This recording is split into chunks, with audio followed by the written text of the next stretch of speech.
That was the record before us, and here we are, pre-recorded, because we did this a few weeks ago, because we're not here at the moment, are we? We're away in that. I'm Ricky Gervais, with me Stephen Merchant. Hello there. And Karl Pilkington. Well, he's not actually with us. He'll be in some of the best of clips that will be coming up shortly. Yeah, this is just us, isn't it? This is just us. We did this, when did we do this, Rick? A couple of weeks back. Hold on, what is it? It's the 27th today. Yeah. I enjoyed Christmas. I loved Christmas. I loved Christmas. I had a great time. What did you get? Loads of presents. So did and I. I'm glad they made it to number one. I'm really glad. Stroke, he, she. Yeah, I'm really glad that the pop idols, Cliff Richard, Westlife, made it to number one. Bo Selector. Yeah, just delete that. Okay, well, we're going to play some of the best of, some of the greatest moments of the last 3 weeks. Yeah. Ever heard on XFM 104.9. What about this? Do you remember this one? Oh, which one is it? I'm Ricky Gervais, with me Steve Merchant. Over there, Karl Pilkington. The man who believes anything. I think it might be a condition due to his little round head. Mm-hmm. It's sort of like, it might be a new condition that we can call cranial spherity.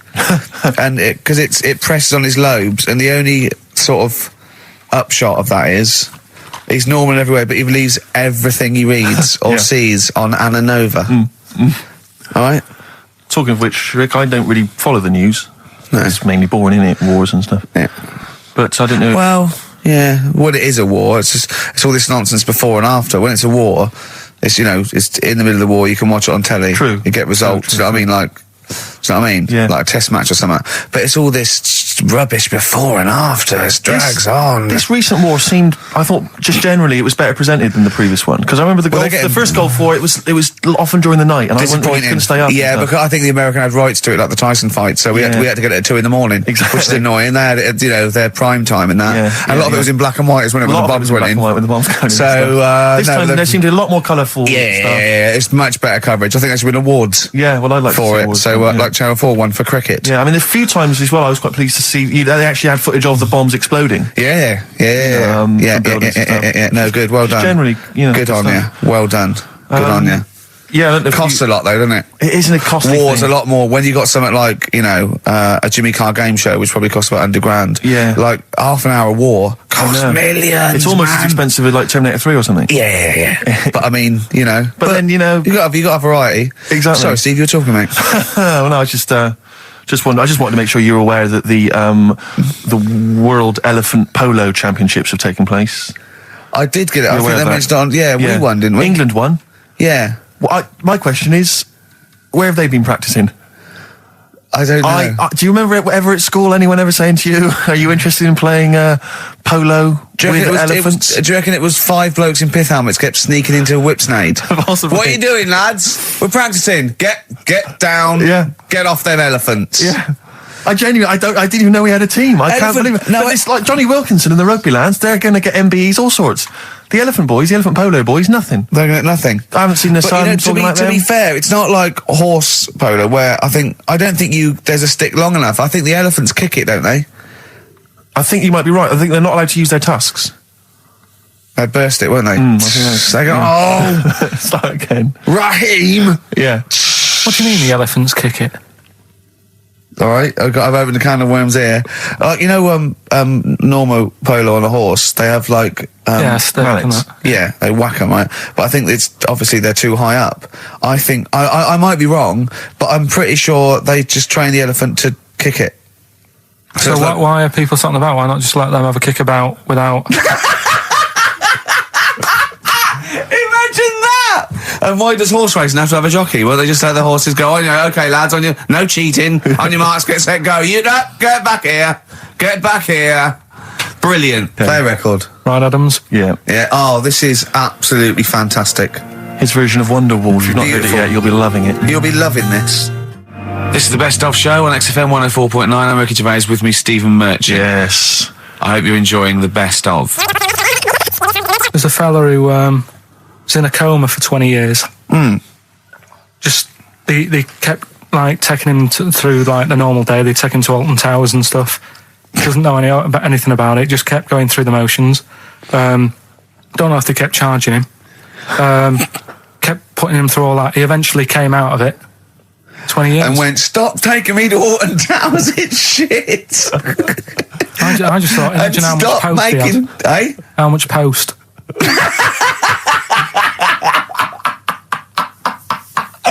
Oh, Did you read about that guy in the paper, Carl? He, sorry, on the internet.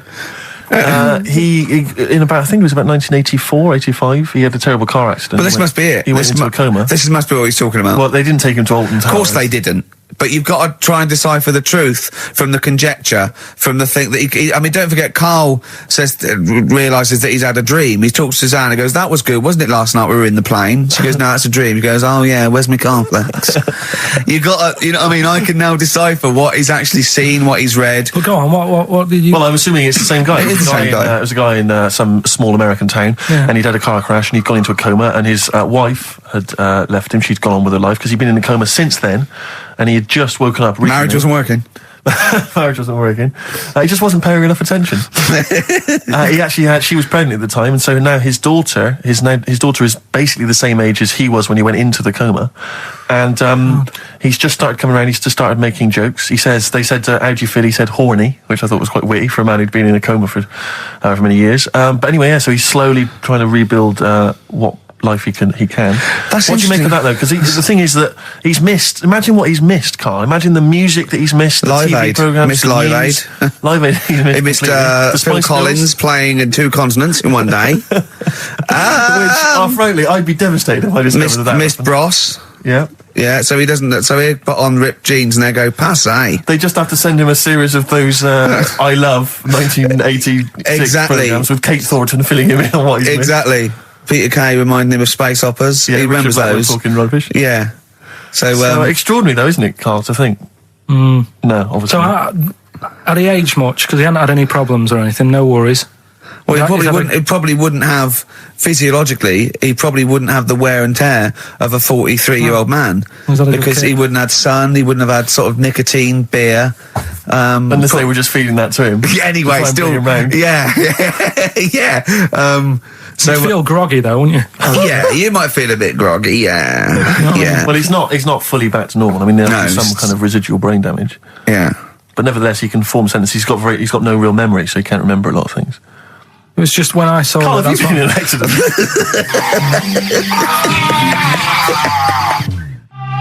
The brilliant Blur, Out of Time on XFM 104.9. One of my favourite singles of the year, and that's another thing. We'll be playing our favourite singles of the year, as well as our favourite clips of our own show. Rick, I imagine if people have got a bit of Christmas money, they're wondering what they can spend it on.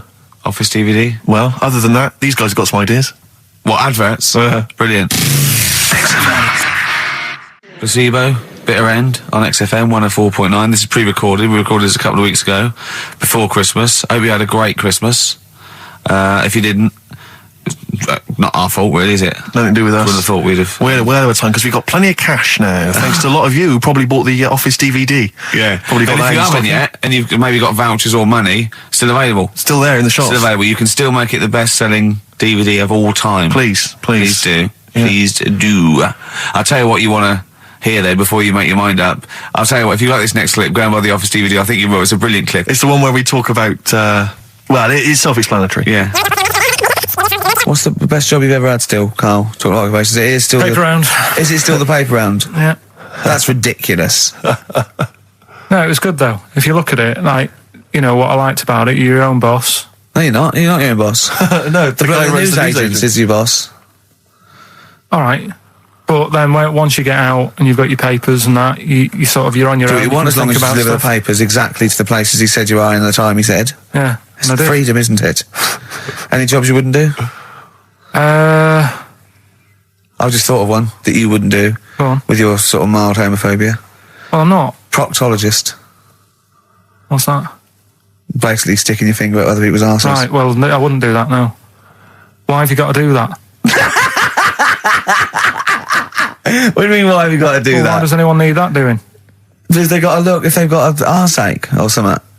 Which trainee doctor makes that their speciality? Do you know what I mean? That must be, right, we got a place for proctologists, and it's you, Meadows. You came last. Oh, seriously, what? I'm not the arse doctor, am I? Yeah, you came last. Oh, I'm a bum GP. I can't believe it. Yeah, you got to, I can't believe this. Yeah. Tell you a job I don't like. What? I wouldn't want to be doing the woman, there's a little woman who sits in the little snack stall on Finchley Road station. Yeah.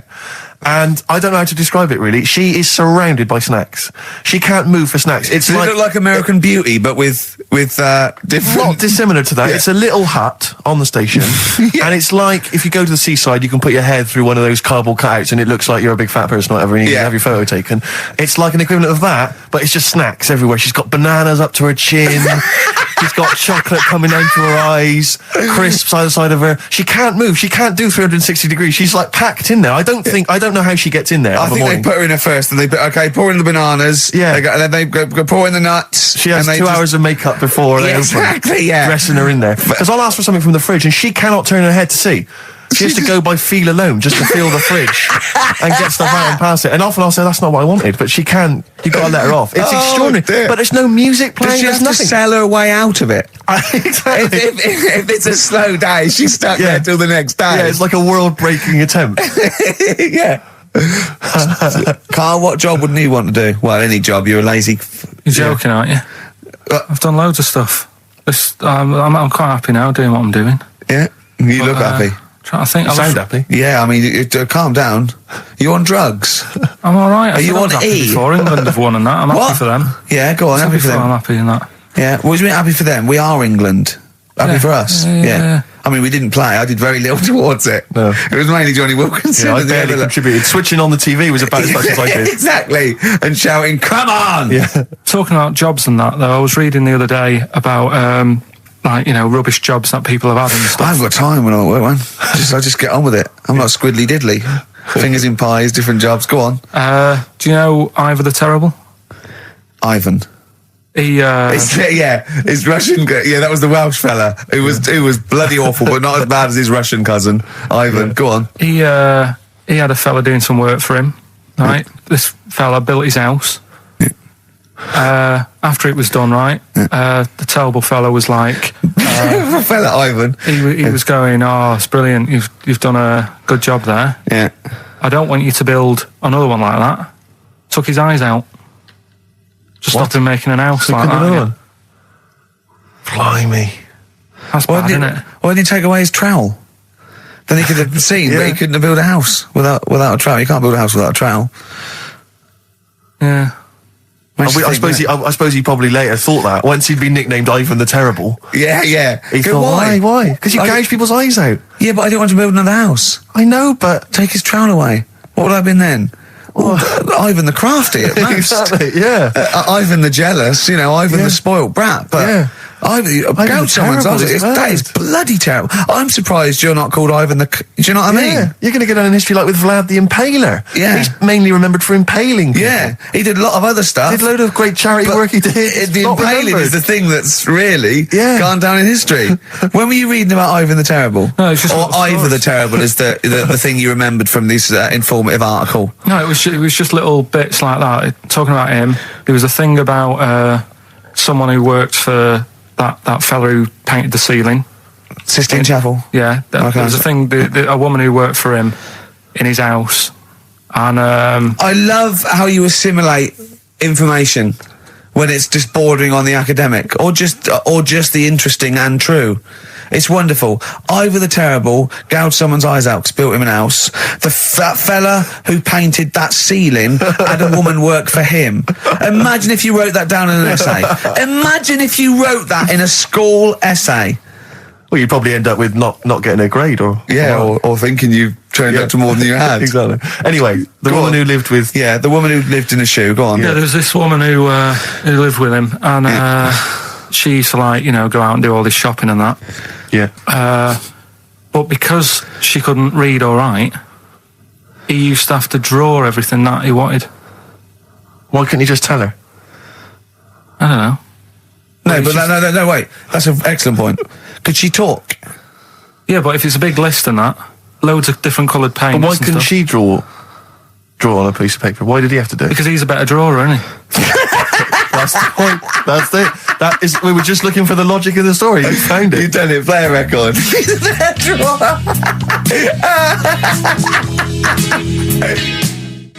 This is the Best Of Show on XFM 104.9. I'm Ricky Gervais, with me, Stephen Merchant. Yes. I hope you're enjoying the best of. I'm amazed that these are the highlights and that we've strung it out this long, Rick. But the good thing about this is, we're not here, we recorded this a couple of weeks ago, just the links, right? This has taken us about 10 minutes for the whole show. We get paid the same. Why don't we do this every week? That's a great idea. High five. Listen to this clip, it's brilliant. I think that my new TV is too big, Rick. I said that I know, when he I bought don't know it. what I was thinking. But I can't believe it. He talked about this buying it. He's got a bit of cash now, of course. And what is it? 42 inches? 42-inch plasma screen. What did it cost you? $3 grand or something? Don't tell me. That's Wow, gross. it's 3.5 ridiculous. grand. $3.5 grand, big spender. Of course, it's too big. Well, I can't get far enough back in my room, in my living room for it. You know, you're meant to be, I think, 4 times the screen size away from it Really? to get out from the air. So that's 4 times 42 inches you're meant to be sitting away from it, which is impossible. Yeah. Well, I'll have to just get friendly with the neighbours. Yeah, watch it through a hatch. If that's the case, though, aren't you better off just getting a portable? What? I don't understand that rule. What are you saying? Well, you're meant to be 4 times the screen size away from the TV. But then what's the point in having a big telly if you've got to keep moving further back? Get a portable And sit right next to it. Do see your point. Why do people go to the cinema then? Did you see films that are out yet? Fair enough, he's got you there. Done. I'd tell you this, though. I had it delivered, and are you supposed to tip delivery men? Of course you are. I don't know. You see, if I've never had anything delivered before. I never spent that much money. not if it's a courier with an envelope, but if it's a bloke who's struggled up the stairs, I held the door two open for fat blokes with a fridge, then give him a £5 for a drink. But the problem was, I didn't realise, and I was thinking to myself, I wonder if I've got to tip him. And the guy was leaving, and my mobile phone went off in my pocket, Yeah. and I reached in to get it. He put his hand out thinking it was a tip. I went, it's just my phone. And I felt terrible after he left. I didn't know. What was I going to do? Run down the street and offer him a £5? No, of course not. No. I'm not made of money. I just spent it on TV. Yeah, I've got no money, mate. Yeah. I just spent it all on this. I had to clean out my jar, everything, the drawers. Yeah, I'd take some bottles back. The problem was, it took me forever to wire it in. I thought, I'm not going to pay for someone to wire it up, you know. So it took me about 3 hours to wire it in, and it was huge. And I got it switched on, and the first program that was on when I got it wired in was Bargain Hunt.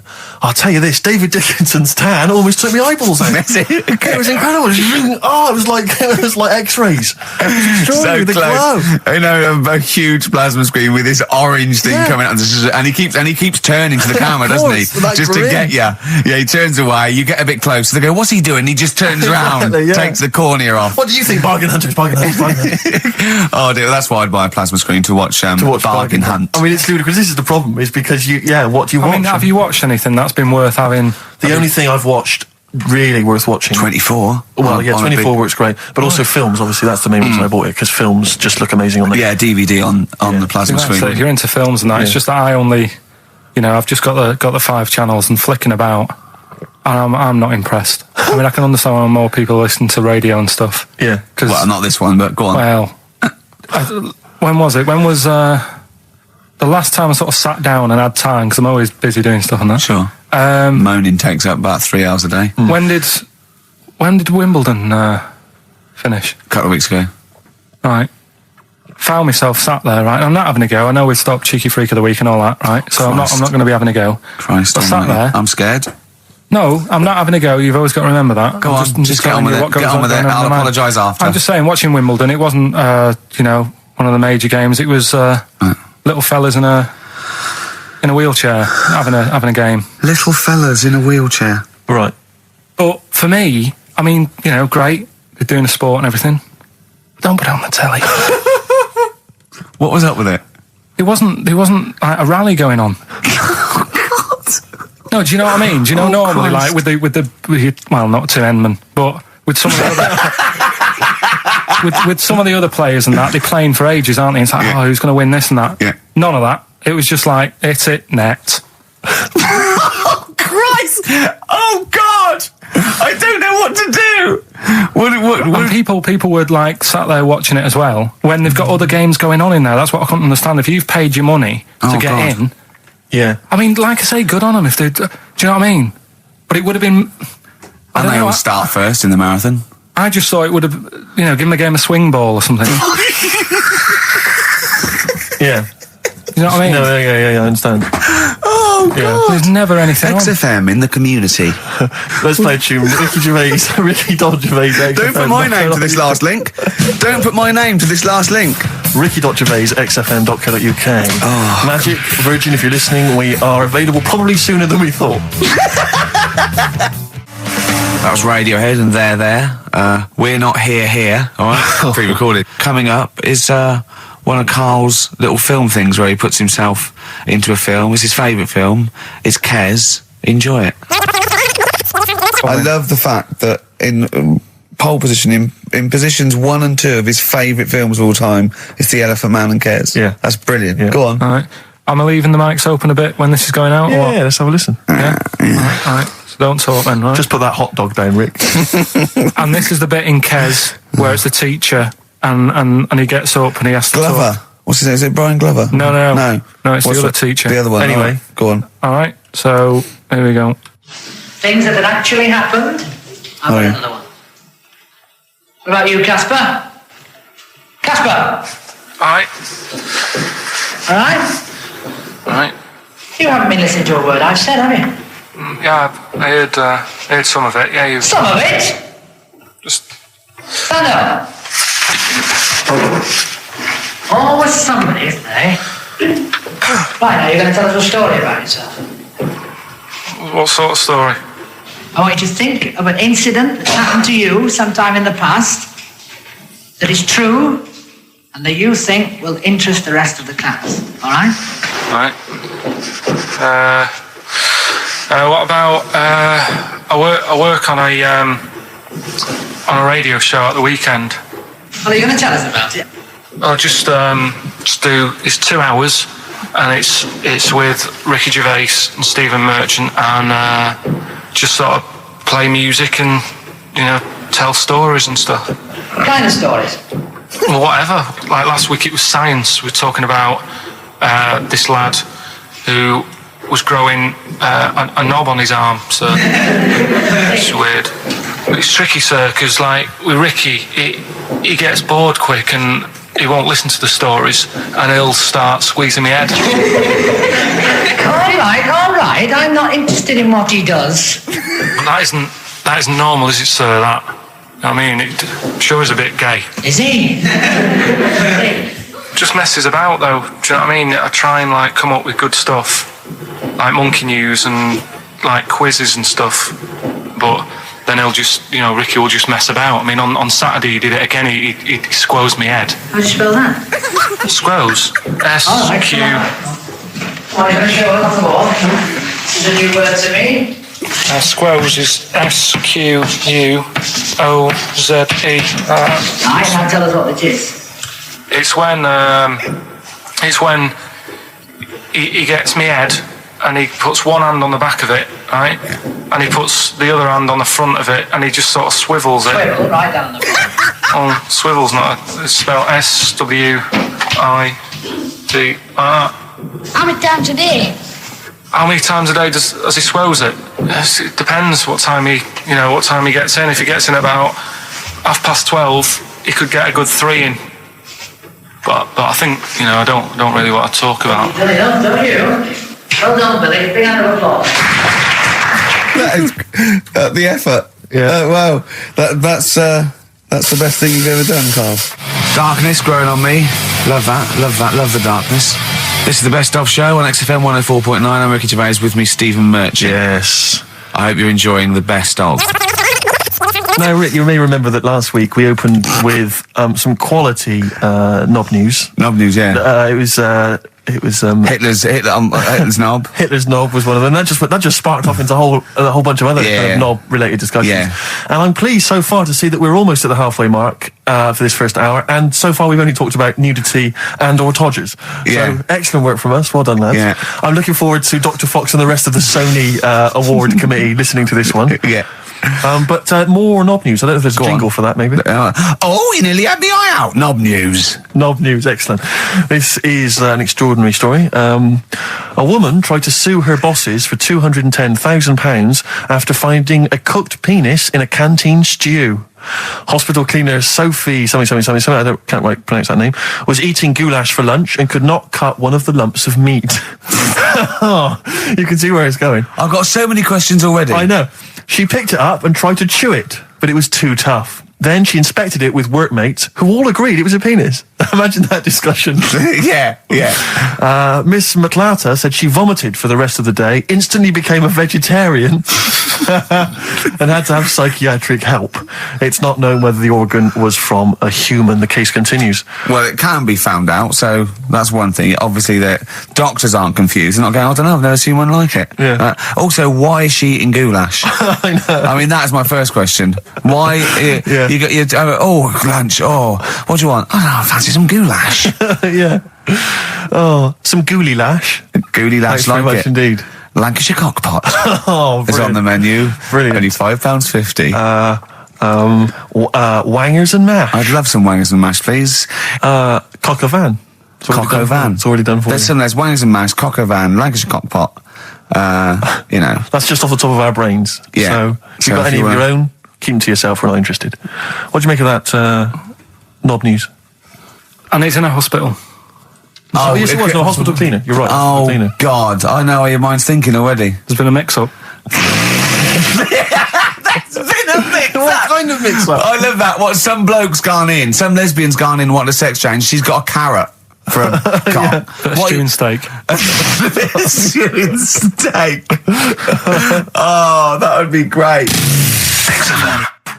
50 Cent in the club on XFM 104.9. We're playing our favourite singles of the year, Yep. and we're looking back over some of our favourite clips of the year. I'm Ricky Gervais, Steve Merchant, and Karl Pilkington. Not done a lot. Maybe you should earn your money as you get to Mondays off for this 2 hours of nonsense. What are you on about? I've done loads of stuff. Yeah. But Right. same old. Yeah. Let's have something new, something Come on. fresh. Well, I've been looking around, right, on the internet for stuff. On the internet. Yeah. Your Bible, where you get all your information about the world and the universe and morality from. And you know, like, how I always say to you, I don't really read that much of it. I just read the headline, Perfect. right? Yeah. Anna Nova have sort of nicked that idea to grab you. Nicked what idea? Well, to sort of get to the meat straight away at the top. Do you know what I mean? The headline to the story and everything. What? Right, these are But stories. the headlines already existed. That was why you thought that was a good not idea. like this, though. All right. Headline. Well, these are all headlines, right? Vibrating shoes could stop elderly falling. Do you know what I mean? Oh, God. You don't need... Vibrating shoes could stop elderly falling. Yeah, that's the story. You don't need to read on. That's what I'm saying. Well, Right, could you busy. read on anyway? Can't be bothered. Read on anyway. Well, Read- you have a look at that in a bit, right? All right. Oh, like, it's so what interesting. this is frustrating radio if you're sitting at home. No, well, but it's not on. They've turned it off. If you want to know more, you know where to go. That's what I'm saying. That's what they should do in the news. Get the news done in Bong. a minute. There's a good story about Iraq. Right. Bong. Vibrating Look it up. shoes. Look it up on the internet. Anna Nova. Give us another bong. Bong. Family sick of living on Butthole Road.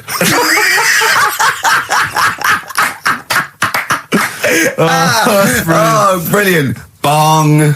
Man wears same shoes for 60 years. Oh, bong. This isn't that good. Some fella pulls a train with his teeth. And in lighter news, I love that. General Donald, this one is very good. And the last one, man fails to break clothes pegs on face record. She's always good. Well, that's the one I did read on about. I love that out of all those. That's the one he went on about. Go on then. Just Why is that news? He fails to make a record.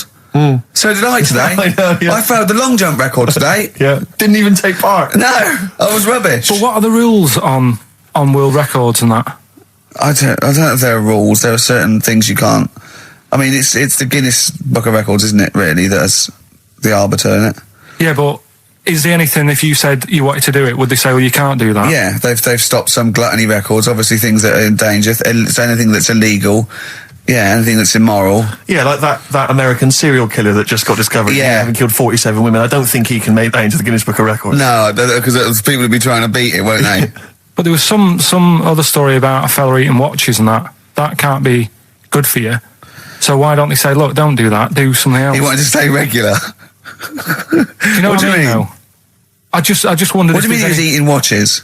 He just said he was eating watches. He got about 3 in about a minute. How would he time it? Do you know what I mean, though? And then the other thing is, the one that I was reading, the world record with the fellow who's pulling a train with his teeth. Does that make any difference that he's done it with his teeth? What do you mean? Well, what difference does it make? Well, isn't it? It's quite hard to pull a train with your teeth, I imagine. Well, it's pretty hard to pull a train. All I'm saying is it because he couldn't beat the fella who's pulling it with his hands? Well, this is my point. I think there was one bloke with a record for the running backwards 100 metres was sort of like 11 and a half seconds. And I was thinking, turn around, you'd probably have a really good go at that. Do you know what I mean? Yeah. It's sort of like doing a marathon with a milk bottle on your head. Take the milk bottle off and see how fast you can go, you twat. But you can just tweak it, like the fella who has done the pegs on the face, right? Yeah. His name's Gary Stretch Turner, right? Right. So you're sort of cheating already if he's got a stretchy head, right? But you are, right, you are one of the most stupid humans I've ever met. Well, get me in the book. Yeah. Right? Well, listen. So Gary Stretch Turner, right? His record is 153 pegs. Yeah. He did it again, and he only got 150 on. So he hasn't broke his own record. Right. But what I'm saying is, if he tweaked it a bit more, would that make a new record? What? Well, if he said, I've got 150 pegs on, but at the same time as eating a burger. I see what you mean, yeah. He'd be the world record breaker for pegs and eating burgers at the same time. Yeah, just change it a bit. If you know you're not going to make it, just do something else. I'm assuming the rules are set at the beginning, Carl. That's Yeah. it. That's where they say, right, you're just going to do the pegs thing. You're not going to introduce burgers halfway through, are you? Definitely not. And then they have a go. I was on one leg, not interested. How many pegs? 150. Can I just ask very briefly, I was quite interested by the family had to move because they lived on Butthole Road. Yeah, I quite like that Now, one. I don't know if I've told you before, Rick, where I used to live. I'm not going to tell you the name of the street that I used to live on, not on air, because my parents still live there and I don't want, Right. But I'm going to write it for you now. This is the genuine name of the street I used to live on. Just imagine when you're at school. Yeah. And like in class, for instance, in French, you've got to say you've got to answer where you live. Yeah. J'habite, wherever. Yeah. That's the name. This is actually the name of the street we lived on. No, it's I not. swear to God. That is... Absolutely right. I could phone my father now and he could confirm that for you. I swear because he doesn't want to God. And I'd tell you that. But listen, do you know what worries me? It's the apostrophe S. I know. Because that's blatant. Yes. Amazing, isn't it? That is incredible. But imagine how embarrassing So that if was. I look that up in the Bristol... You'll find that in the Bristol A to Z. I swear to God. That is really... Why have you never told me that before? I can't believe I haven't. That's I'm incredible. still embarrassed now. Do you know, whenever I have to phone up, if I have to give that address, I always spell it instantly. Really? Like, somehow that'll hide it, that'll disguise the name. But I can't get over that. Anyway, if you perhaps live in Tits Avenue, Yeah. or... Wankling Drive. Wankling Drive, just get in touch. Let us know, we're not really interested.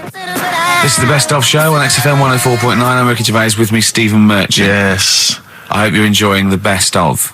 I know what you're thinking. If this is the best, my Christ, what was the rest like? Well, we'll be back in a week's time, so you can judge it for yourself live. But anyway, in the meantime, this is one of the best clips I've ever heard. Oh, I'm laughing just thinking about what it might be. He said this, oh God, it's like a child or a cat when it's confused. He went, Steve reckons in ancient Greece, right, it was better to shag a bloke than a woman. And I went, well, yeah. I mean, that's about the male being sort of a first-class citizen, much better, wasn't it? An aspiration to sleep with a beautiful man than a beautiful woman. Women were lower-class citizens, so therefore men were seen as higher class. So to have sexual relations with a man, there was no shame in that. No. In fact, it was looked upon and as I said, well, ancient Rome. I said, Nero, he'd sit in his big jacuzzi and he used to get, pretty boy men to just go into the water and just nibble at his testicles while he was having a watch. He didn't do that. He did. Yeah. And he's not a gay fella. No, well, no. I mean, I don't know about Nero, but I mean, it wasn't a case of a big delineation between what was heterosexual and what was gay. It was just, whatever you... So what did this fella do then? This one who's having his... Well, he was pretty much top boy, Nero, for a while. He was in charge. And You know, and you did what you're told. If Caesar or... But why were people going round there? Why didn't they go, oh... No, they weren't dropping in. It wasn't like the door was opening. I was going to see what Nero's doing. You'd have probably been like a delivery boy or a stable boy or something, you know, and you'd have popped round there and you'd have gone, there, right, Nero, there's the tablets of stone you wanted. And you go, Pilkington, why you are here? Pop under... I don't know why he's French. What is that? I don't know why he's French. Just pop under the water and nibble at my testicles and you'd have done it. Because he was Nero. I wouldn't. You would have. There's no way I would have done. Well, you would What have. have I done? I've dropped a pizza off.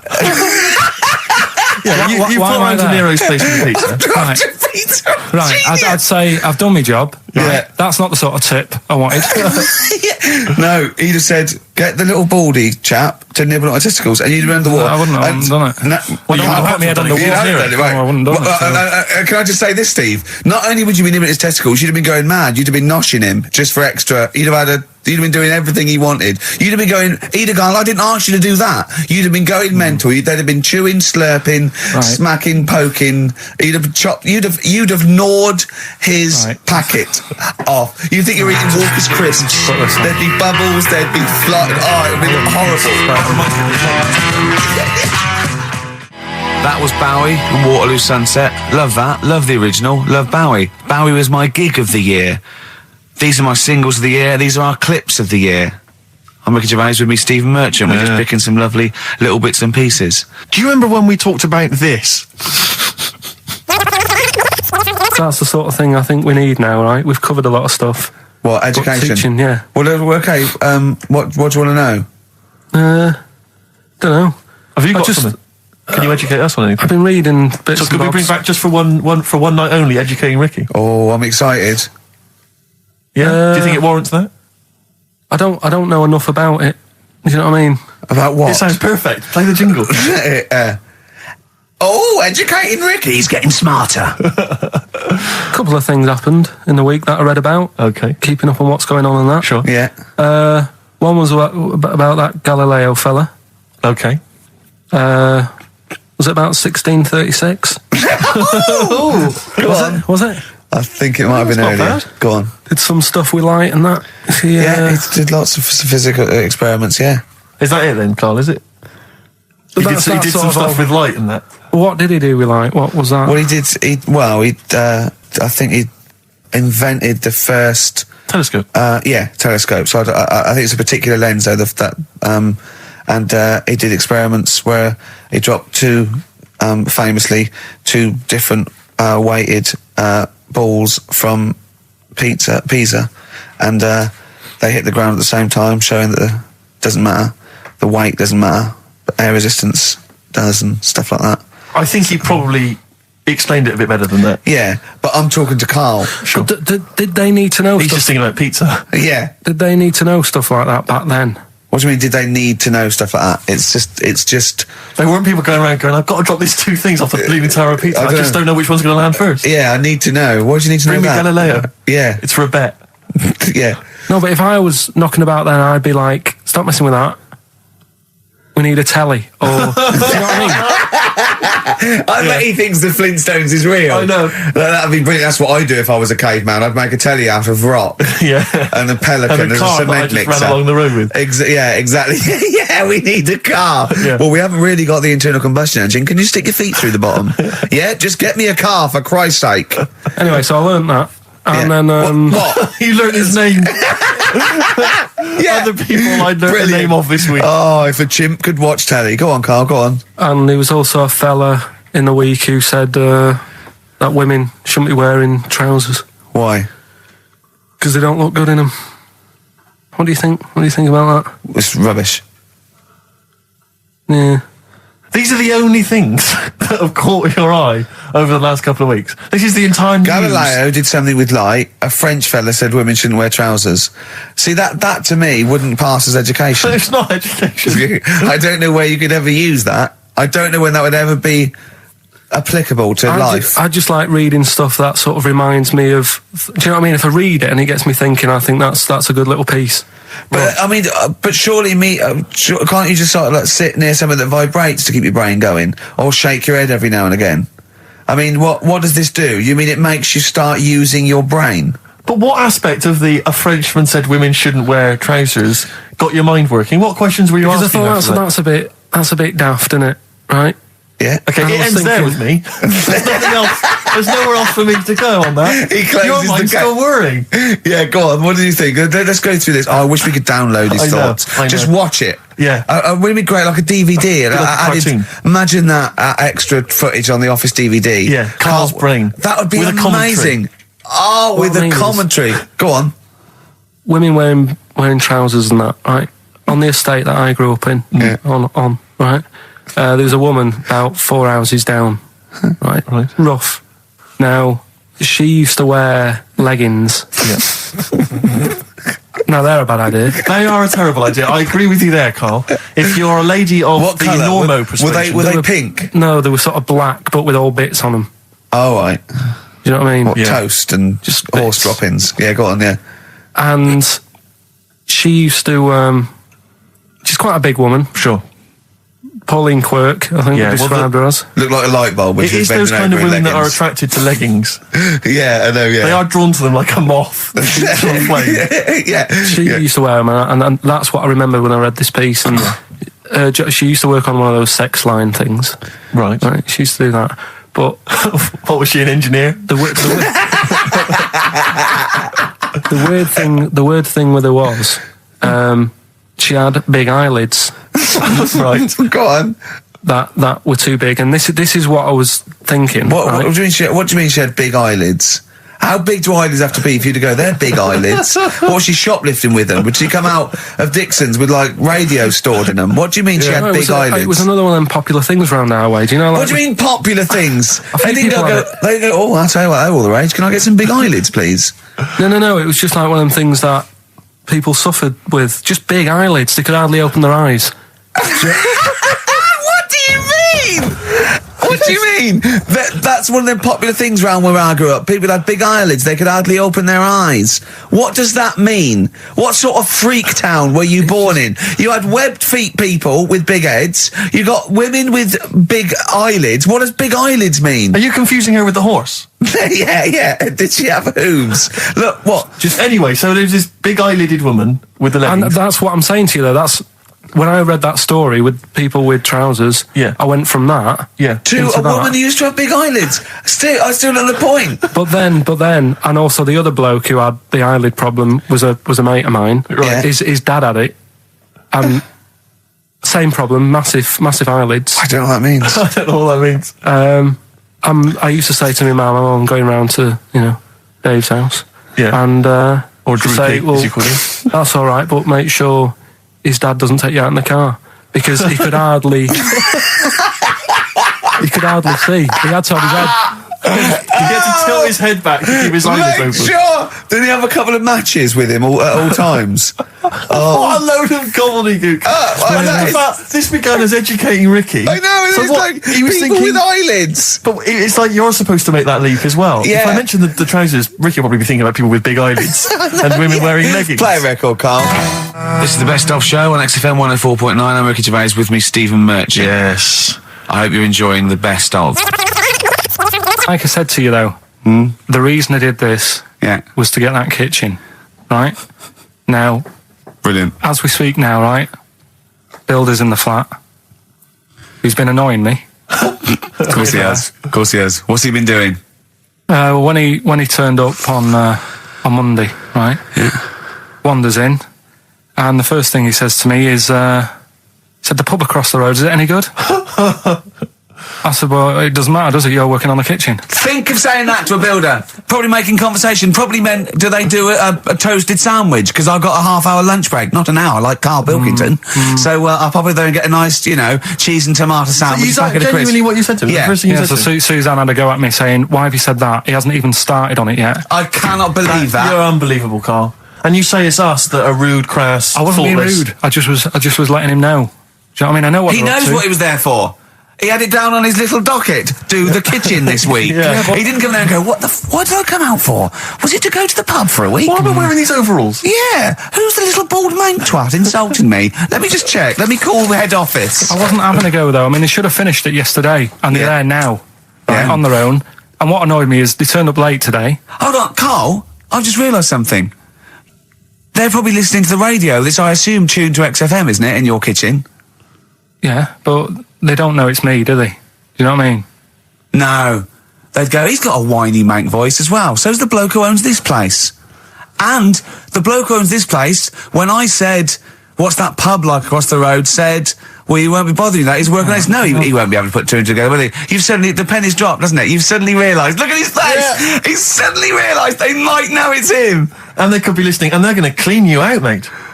Oh, if you are the builder working in, where is it? I won't say the address, but it's, Central London, isn't yeah. it? Go Yeah. mental. Have whatever you want. Opposite that pub that you Yeah. like, that you're... He'll probably be in there now, so he won't be listening. Or insulting, You know what I mean? insulting a That's a further British insult. workman. He should So have been just in go today. mental. He should have been in at 8 this morning, Just which annoyed go me anyway. mental. Why? I really don't understand why they've got to start so early, right? Yeah. But he said he'll be there for 8, turned up at 9:30, Yeah. right? Wanders in, and what annoys me is he could have left all this downstairs. He had a paper under his arm, Yeah. one of those crossword books, and a pot noodle. Now, I'm not being funny, but most of them take up quite a bit of time. A crossword book, he's not happy with just the one that's in the paper. If you're listening, if you are the builder that's listening now, doing Carl's flat, what about pissing in the laundry basket? That was Jane's Addiction. This is the Best Of Show on XFM 104.9. I'm Ricky Gervais, with me, Stephen Merchant. Yes. This was a clip show. We recorded this a couple of weeks ago. I hope you had a Merry Christmas. It's not over yet, because tonight at 9:50 is the second part of The Office Christmas specials. It's brilliant. Watch it, and we'll be back next week live. I'm Ricky Gervais, with me, Stephen Merchant. Bye. Have a great new year. Probably you're thinking, Rick, isn't it time that we do our usual roundup of what's been happening in the news? Yeah, Which come we on. always do every week. Yeah. We always do something, which is, I mean, basically, if you're listening and you're a new listener, say you work at a newspaper, we always try to be informative, just try and put stuff out there that just educates people, informs What are you people. thinking? Well, I said Monkey News is coming up, but what have you got? No, I was just looking on the net there and just found a couple of quite important news stories probably worth mentioning. Policeman caught photographing. I don't know why it makes me laugh. It's just the phrasing, I suppose. It's the headline. Policeman caught photographing up woman's skirt. No, he wasn't up there taking a picture of Big Ben. He wasn't going, can I just sit up here? I'm just going to take a picture of that seagull over there. No. He was facing the camera up a woman's skirt. He was indeed. Right. A policeman in Japan is facing disciplinary measures after he was caught photographing up a woman's skirt with a hidden camera while on duty. The 42-year-old sergeant, who's not been named, used a digital camera to secretly snap the shots when the woman was reporting a stolen bicycle. So he was actually... He was actually doing his proper job. He'd obviously thought to himself, I'll bring him a digital camera today. On the off chance a beautiful woman comes in to report a crime or robbery, I'll have it ready, I'll have it positioned, in such a way. But this is interesting. This is how he got caught. Okay? The woman became suspicious after she saw a flash go off. Brilliant. I mean, this... Not so secret at all. Sorry, did I just see your shoe? Your shoe just seemed to just bring into life there. It was light. There was light. Yeah, I think I've had someone set fire to some magnesium that was on the end of it. It won't happen again. But it's only you and I in here, and your shoe was just suddenly lit. Why are you standing like that? Why is your shoe just sort of like between my feet? There's no reason. This is how I always stand. What did the bike look like? Flash? So, are you taking pictures of my family? No. And no, I'm not. And you should be wearing knickers anyway. Well, how do you know that? What? How did you know I'm not? How did I know what? I'm not wearing any... I didn't know you. I don't know what you've got up there. Well, I don't know what it looks like, and there's no way I could. Of course, it would be roughly that conversation in Japanese. I know, yeah. You know, you just mentioned there about sort of no knickers and that. Is this going to be your Auntie Nora? No. Right. It's just, like the last flat that I lived in, I always had a good view across the road and I could see, it was the hairy... There was the hairy Chinese not hairy Chinese kid, he was just a Chinese kid, actually. Yeah. Running Because about. that's rare, isn't it? Hairy Chinese kids are very rare, isn't it? Yeah. There's only one official sighting, isn't there? In one of those shit little magazines that you buy. And there was the old woman who didn't move, she was just sat there reading a book all the who time. we think possibly died and no one came round for weeks, I mean. But, and now I've moved, right? And it was quiet for a bit. I always look at what view I'm getting, right? Looks across and it was just sort of empty, sort of flats ready for people to move in and that, right? Anyway, people are in there now, right? And they've put all the furniture in, but I haven't put any curtains up. Oh. Right. So anyway, I'm sort of washing up, just having a look out the window. Yeah. Right. Girl sort of wandering about, knickers on. right? With no knickers on. You mean No naked? knickers. Well, she had a bra on. Right, okay. But, She was probably looking for her knickers. So I thought, oh. And I don't know how long I was looking. No. Right. But anyway, she looks across. Oh, God. I think she spotted me. Yeah. I think, oh, God. I felt really bad. Yeah. I said to Suzanne, Sorry, is this some sort of Peeping Tom confession? No idea. well, he's not, that's the thing though. Peepington. If I was peeping, she was peeping as well, because she was looking over. Works both ways, doesn't it? Yeah, but yeah, all she could see of you was your bald head. Yeah. No, but And your if hands you did- moving as you were washing up. And some white-looking substance frothing up. Particularly stubborn stain on this glass. Yeah. Oh, God. Imagine that. Imagine if she looked across. I'm assuming your sink is lower than the window. But didn't she just cover up or something? Or she looked back and go, oh, you're looking at my fanny? Well, the thing I did, What? I thought, just sort of drop me boxer shorts. Because I What? thought, well, Suzanne said, what are you doing? What are you talking about? What are you talking about? No, just so they can see me cheeks of me. What are you talking about?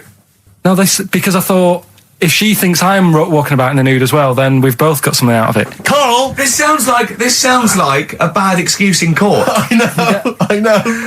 So sorry, you were looking at a woman dancing around naked, right? So the only thing you could do was immediately drop your boxer shorts. So she looked across, saw you fully clothed, saw you took your No, boxers she off. wouldn't have done, because it's sort of just the top half and the sink's at a side angle, so I was sort of looking out. So This she is wouldn't have- genius. so she wouldn't have seen your trousers then anyway. No, she did. I moved in front of the window more. So you then made them. You actually climbed in front of the window.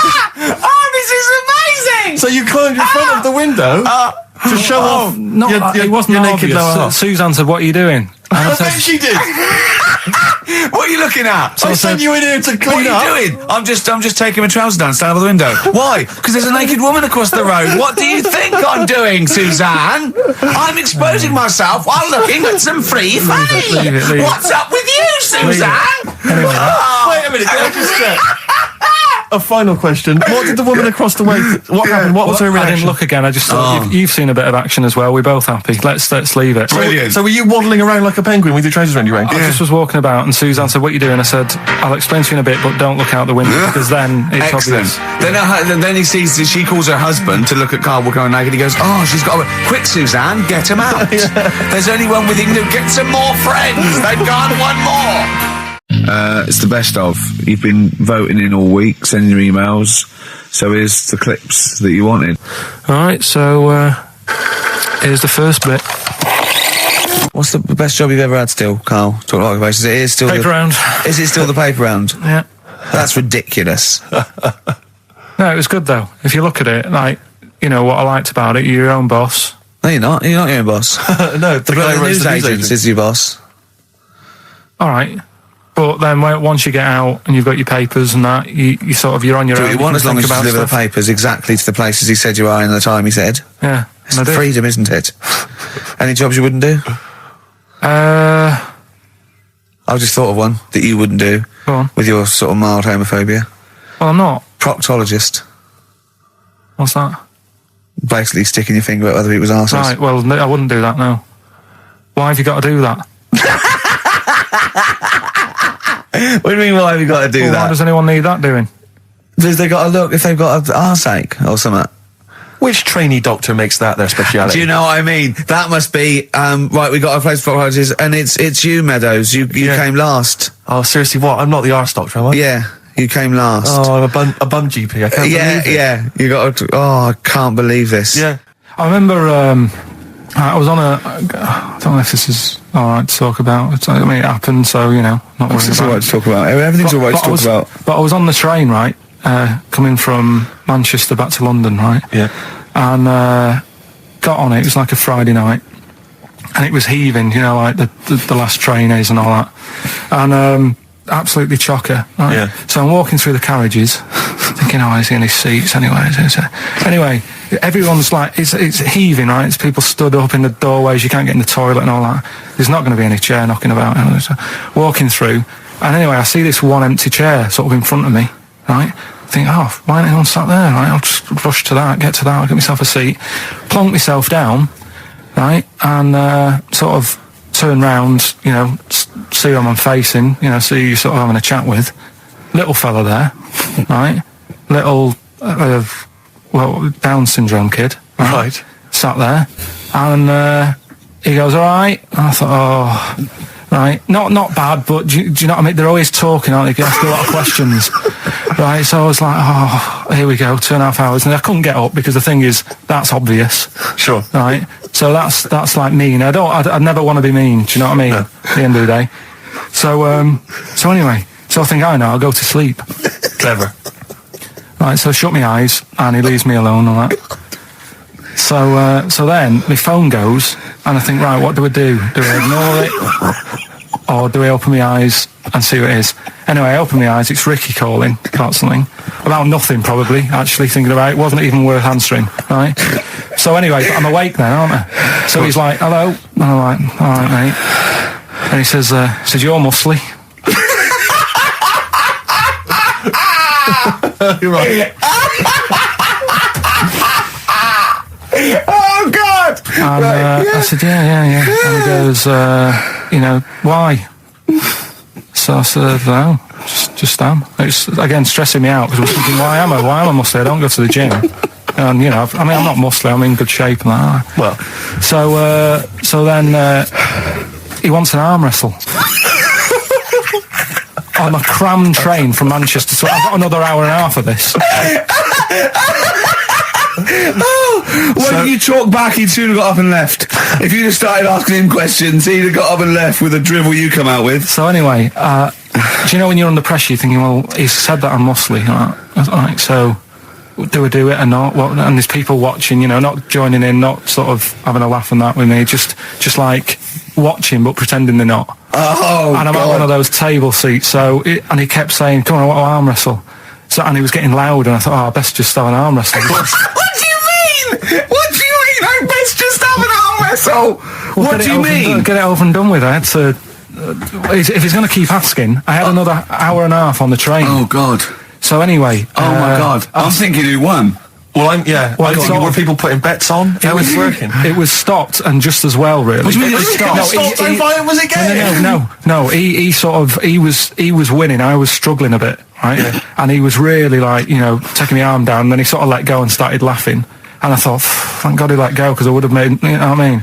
If I lost that, everyone's in the train looking, and all the rest of it. I never felt it's suddenly serious to him that he's got to win this. Anyway, Pilkington. But then he just, then we were chatting about favourite food and that. He likes sausages. And I said, you know, he said, do you like sausages? I said, yeah, they're all right. I like a bit of Chinese and that as well. And he was saying, oh, I can't have Chinese. Not allowed Chinese. Why? Don't know. He just said, it's not allowed to have it. But yeah, I had a good long chat about stuff and that. But so you enjoyed it in the end? In the end, it was all right. Yeah, it's just. What do you expect? Okay. No, but it's that thing, isn't it? It's always whenever you're faced with something different, it's always awkward, isn't it? And that's the thing. You're talking about him now, are you? And I think I did all right, because everyone else was ignoring him, but I probably made his day pretty good. Yeah. We were a nice bloke. I like the idea that newlywed couple are probably thinking that's going to be a similar journey down to Cornwall. Karl Pilkington in the chair now. The talked about, the acclaimed educating Ricky. Right, well, just in case anyone's new, doesn't normally listen. Yeah. Basically, I'm educating Ricky. Yeah. Do a bit of research in a week, find stuff, news, history, anything that's interesting. 3 stories. I give them a nice little headline. You take your pick. Yeah. Between now and 3, you're going to learn 3 things. Yeah? Yeah. So, the headlines are, I'll be no buying one of them.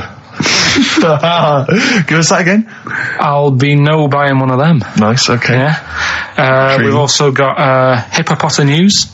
Okay. Okay. And Can You Believe It?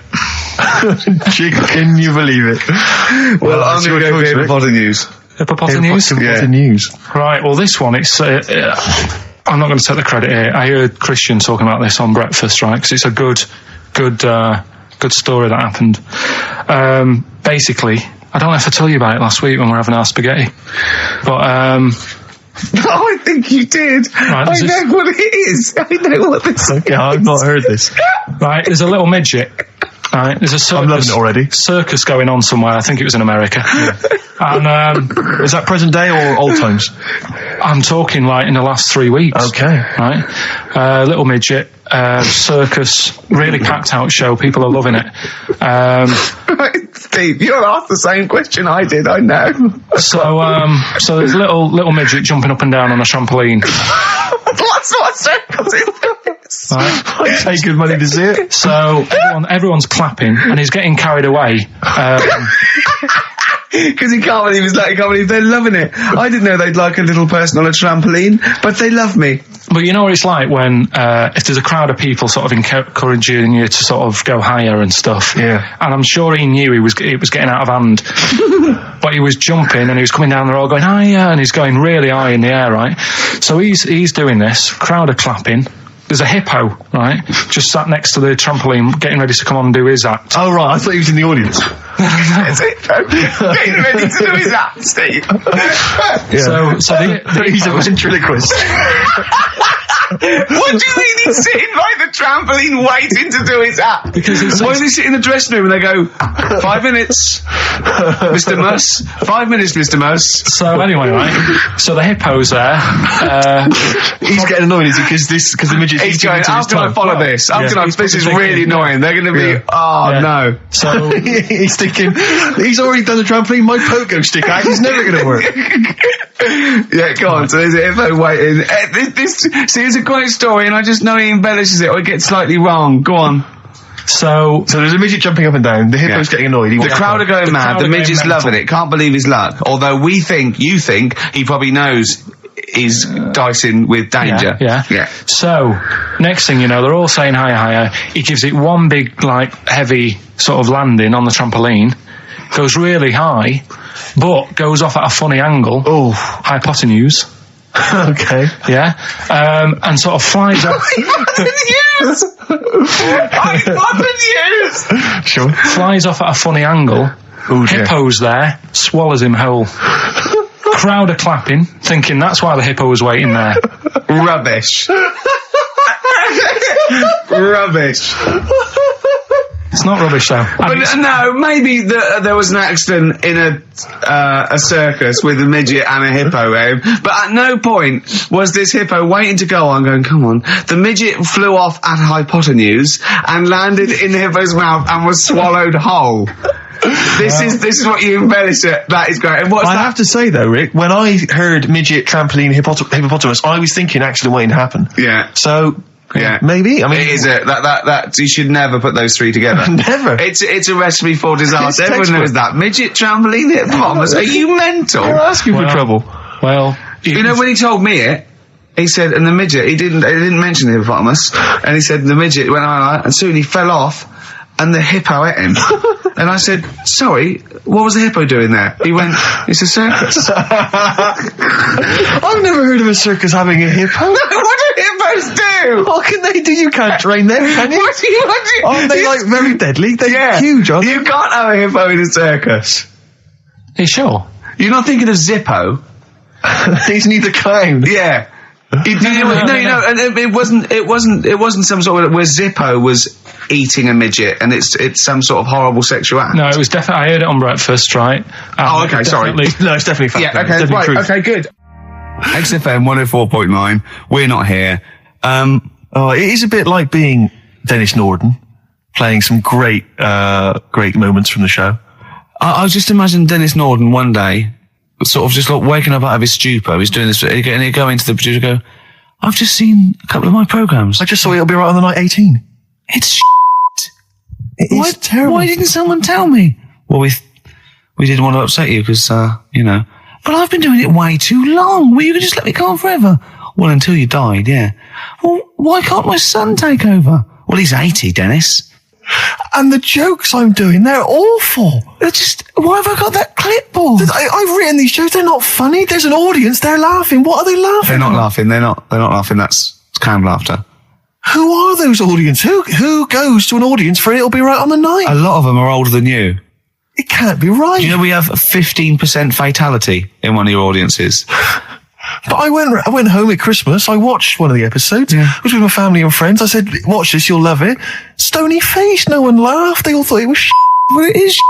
Well, why didn't you tell me earlier? We didn't want to hurt your feelings. You're an old man.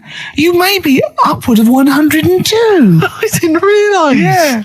I noticed the other day when Carl was sitting on your knee having his picture taken. It's a long story, right? He's got a completely spherical head. It's slightly too small. I'm not being funny because, I mean, you know, I'm not perfect. But he's got a completely spherical little head. He looks a little bit like a baby hamburger. You know hamburger off McDonald's? Sure. He looks like a little baby hamburger.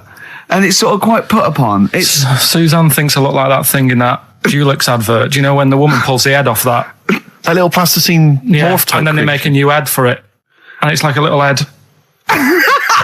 Really? And that's your girlfriend saying it. I know. I'm getting excited now because we've had loads of calls and emails, not only backing me up, but going a little bit further. Apparently, Johnny Mango called in again. He's become our sort of official researcher on this show.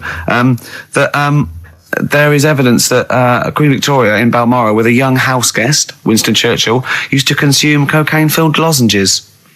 So there you go. Also, MDMA was a precursor of sort of ecstasy, a derivative, and that was big in the day, giving soldiers, you know, a little pick-me-up. So it's not so mad, is it? It sort of makes sense because he was into his speeches and that, and they say that coke gives you sort of, you know, the balls to stand up and say like... Not that that's a good thing.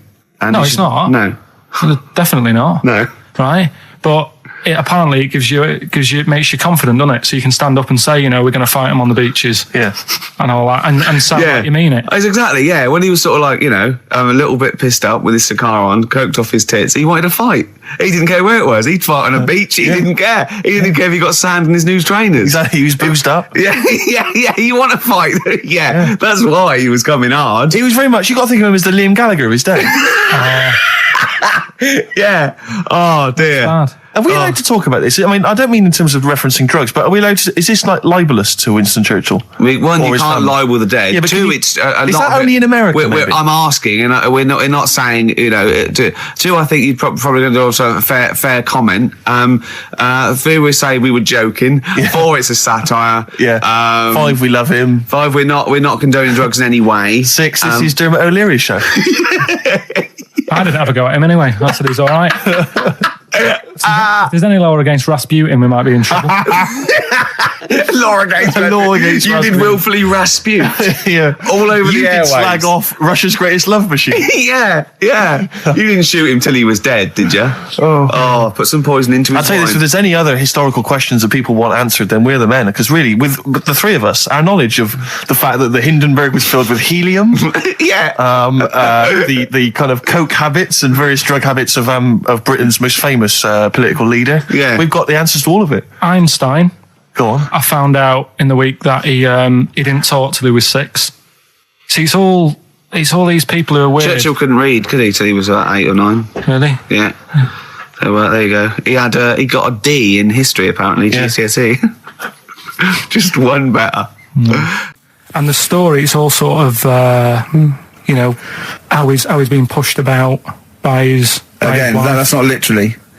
By his wife, she's wheeling him about. What do you mean? He's wheeling him about. They go to a party.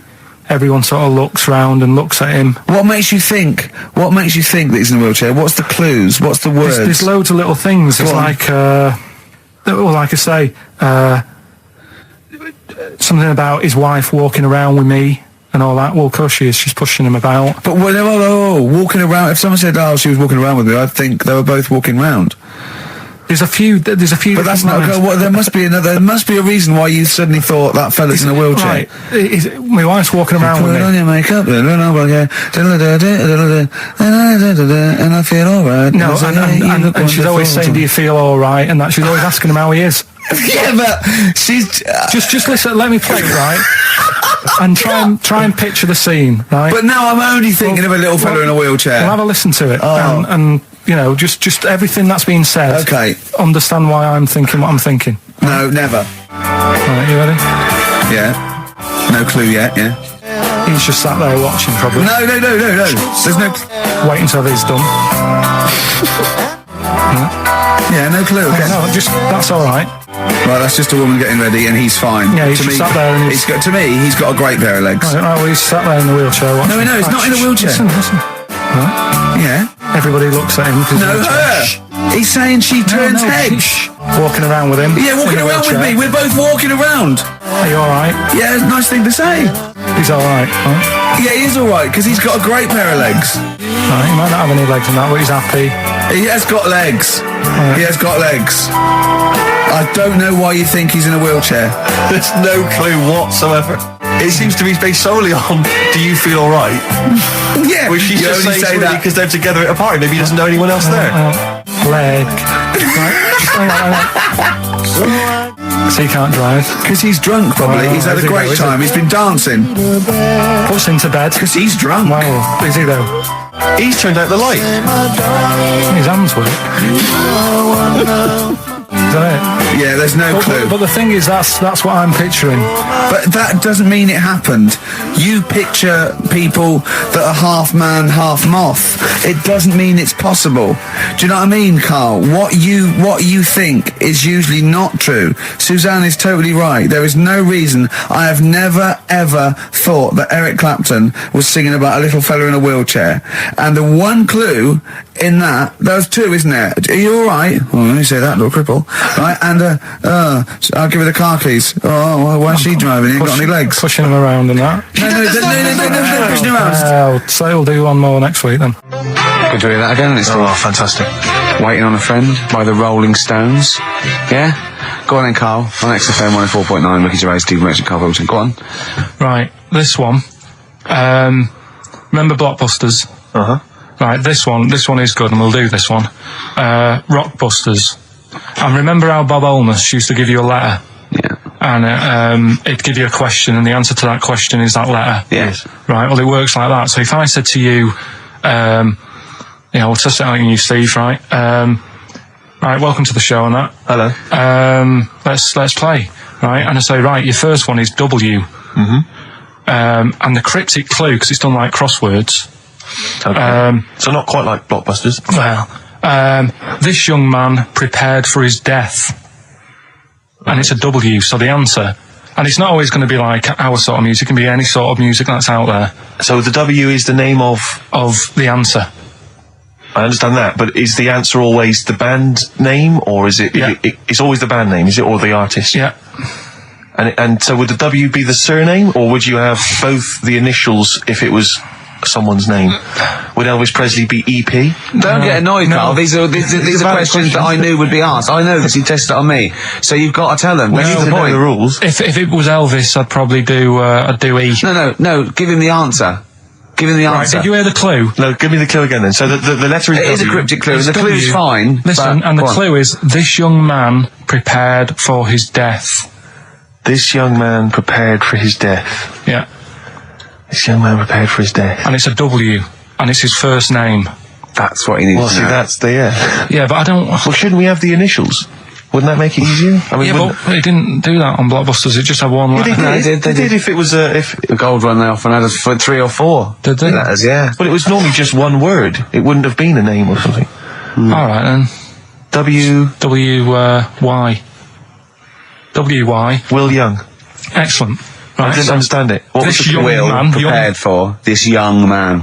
So he's sort of mixed sort of cryptic. Yeah. But, I mean, you know, that's a good effort. That's better than Yeah. usual. No, That is better than It's not usual. bad, is it? So do you want to play? Let's play Rockbusters. Yeah, Rockbusters. All right. Sam, Hello. is it sounding all right today? It is. It's just about. All right, cheers. That is worth. Right, then. Yeah. Well, And so we've got Sam on the line. Who else have we got there? so we've got Tim as well, haven't we? Hello. All right, Tim. Tim and Sam. Right, You okay. sound quite similar, lads. Could one of you affect an accent or something? Which one's Tim? Yeah, it's me. Okay, which one's Sam? It's Sam. That's slightly deeper. Bit Slightly deeper, deeper. yeah. Sam, yeah. And they're not against the clock anyway, are they? So it doesn't really matter. I suppose not. So I think Steve just wanted a bit of variety. you Okay. you understand the rule, lads? Could you explain them to us? Right, play it. Okay. Hang on, wait. Well, let me explain because I mean life is too short. Now, Carl's going to read out say 3 clues, yeah, and just shout your own name and answer it, or shout the answer. Shout your own name, then the answer if you know it. It's the person who gets the most right. Okay. Is that all right? Yeah. So, Here we go then. okay then. So shouldn't it be the first to three? Well, yeah, but then he hasn't got. I've got enough. It's fine. He's got enough food for that. Right then, here we go. Welcome to the show. Oh God.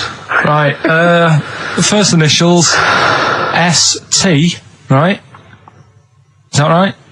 ST. Well, I don't know. Oh, we don't know, do we? How do we know? Here we go, ST, and the cryptic clue is better than the average homeless person. Okay? Sorry, I think, is that a band? Yeah. Is it an old band? Yeah. I think that's one word. Alright then, S. It's an old 70s band, better than the average homeless person. Tim? Go on. Supertramp. Yes. Supertramp it is. Yeah. Well done, 1 point to I have you, no idea Tim. why that's right, by the way. You don't understand why it's right? He's a super tramp. Oh, right. Better than the average homeless person. cryptic, yeah. Yeah, cryptic. Yeah.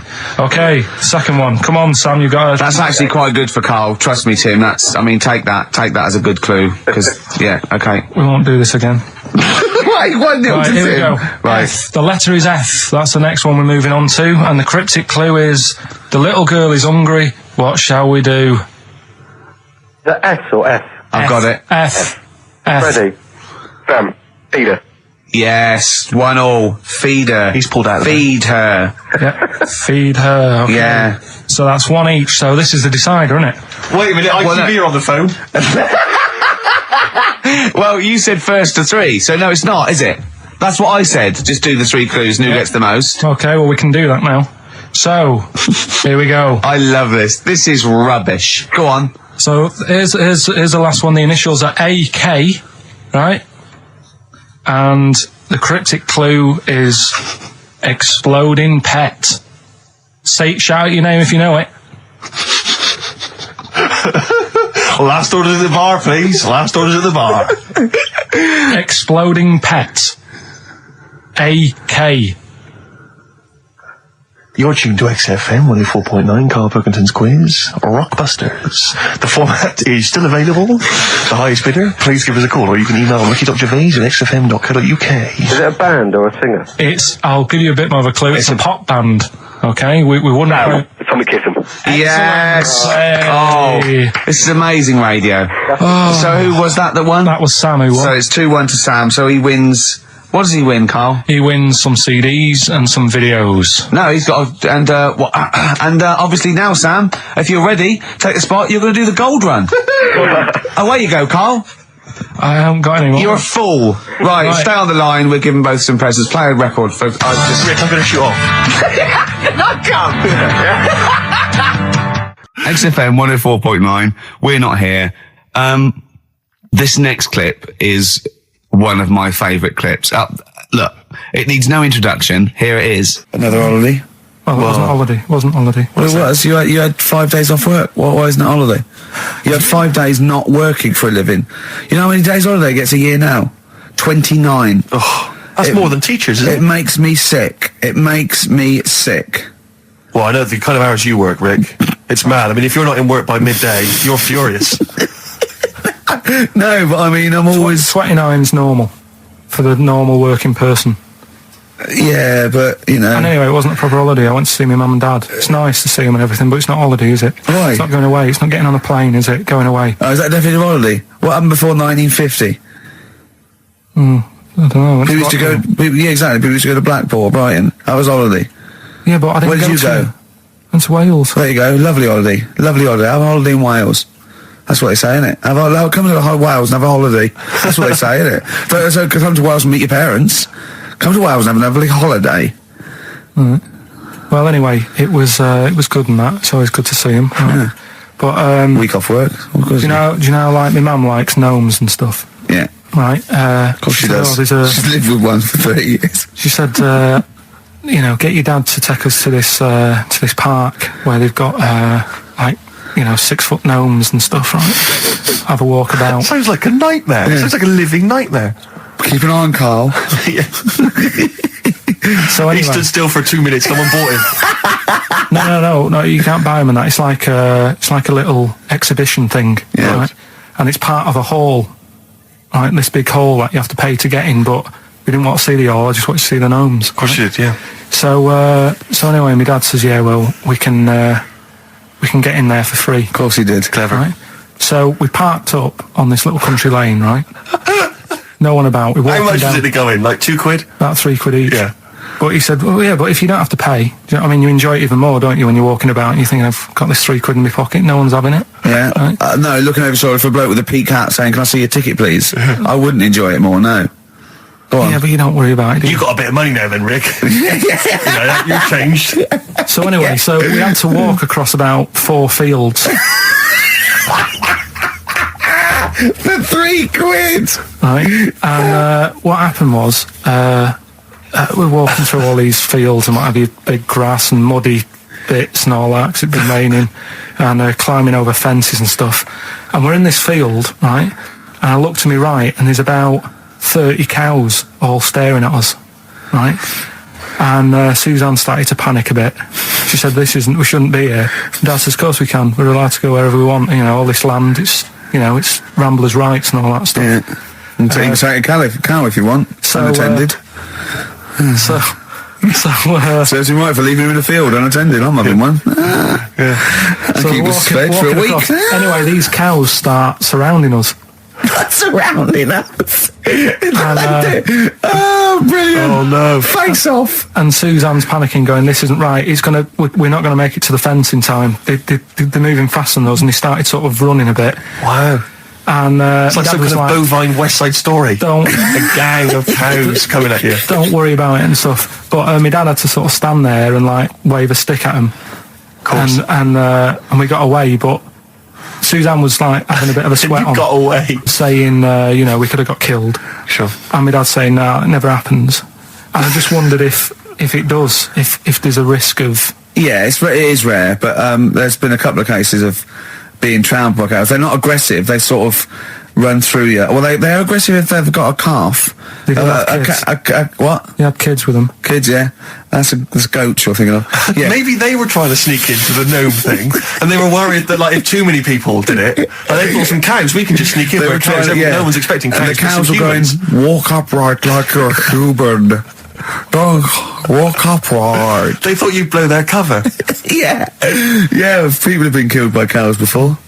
Yeah, that was like the highlight. And then So when you arrived there, you were presumably covered in mud, looking like something that had just come from Glastonbury, staggering around this exhibition. It wasn't that bad. It was just like a woods, and it had like a funny sort of funeral, like a graveyard thing. Right. With bodies sort of hanging out the ground and that. And we had What? these 6-foot gnomes. Right. And then we just set off again, walked back. But You sure this wasn't a dream? No, it was good. It was good. And called up Ricky. I said, right, are you about? Have a chat and that. So he said, I'll just come round. It's a nice day. Have a drink and what have you. So I got round there at about 6:30, right? Go up to his door, knock on his door, right? He stood there with his tackle out. Yeah, what did you make of that? What was wrong with that? What do you mean, what's wrong with that? Why were you looking at it? Why were you looking at it? I tried not to look at it. But again, you're always sort of attracted to it, aren't you? Kind of like... I've never been attracted to another man's tackle. I don't know what you mean. You can't help but have a little sly look. And especially when it's there. When you ring the bell, and I mean the one on the door, right? And that's hanging out. And does he dress to the left or the right? It was to the left, right? Yeah, it was left, yeah. Just popped it out of my shorts. For him. Just popped him out of the shorts. Should have seen the state of him. Shorts on, no top, cigar. Looked like someone out of The Sopranos. It was a mess. Yeah. And then... we sat on the balcony drinking wine, didn't we? Did you pop it back in, or was it... Yeah, I popped it straight back in. I got the laugh. Sure. I got the laugh I Yeah. wanted. Yeah. He walked in, he went, it's not that hot. Straight away, it's not that hot. Oh, brilliant. And then, was that knob news, or is there more? No, it's got more knob news. That's just a taster. Just a taster. Listen, let's play some adverts, let's play some great music, and maybe we should have some early knob news. Early knob news coming up. XFM. Do you believe in God, Carl? Don't know, I don't really worry about it. It was ages ago, wasn't it? So, if he's about, whatever. Not that bothered. Adam and Eve is pretty interesting, though, isn't it? It's not. Well, how is it interesting? He made man out of dust. Then just because he could, he's having a laugh. Then he made her out of one of his ribs. Again, he'd like to vary it a little bit. Then they had 2 sons, which gave rise to the entire human race. What was going on there then? What would have happened if they didn't get on?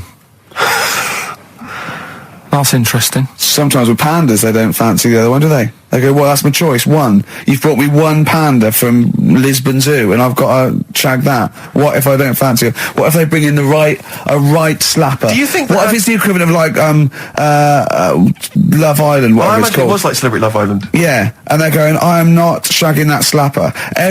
Every panda in the world has seen that dirty old mott in magazines. Why am I meant to mate with it?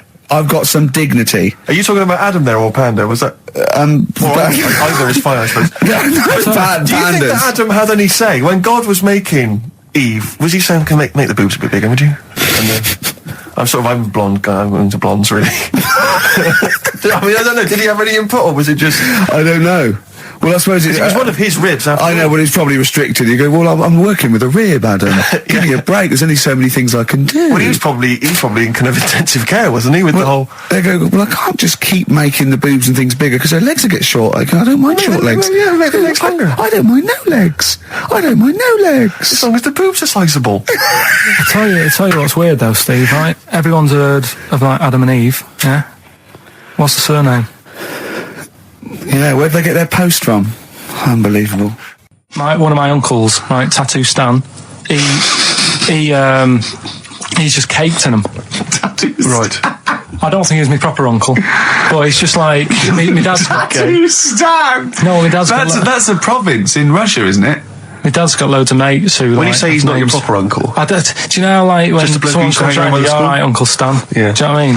And my dad had loads of mates like that. There was John the Screw. right? So he either works in a prison or he likes to have sex. Cabbie. Cab driver. Okay. There was Jimmy the Hat. I don't know what he Jimmy did. the Hat. Yeah. And, did he wear a hat? No. No. There was Fred the Veg. You sure he wasn't a relative?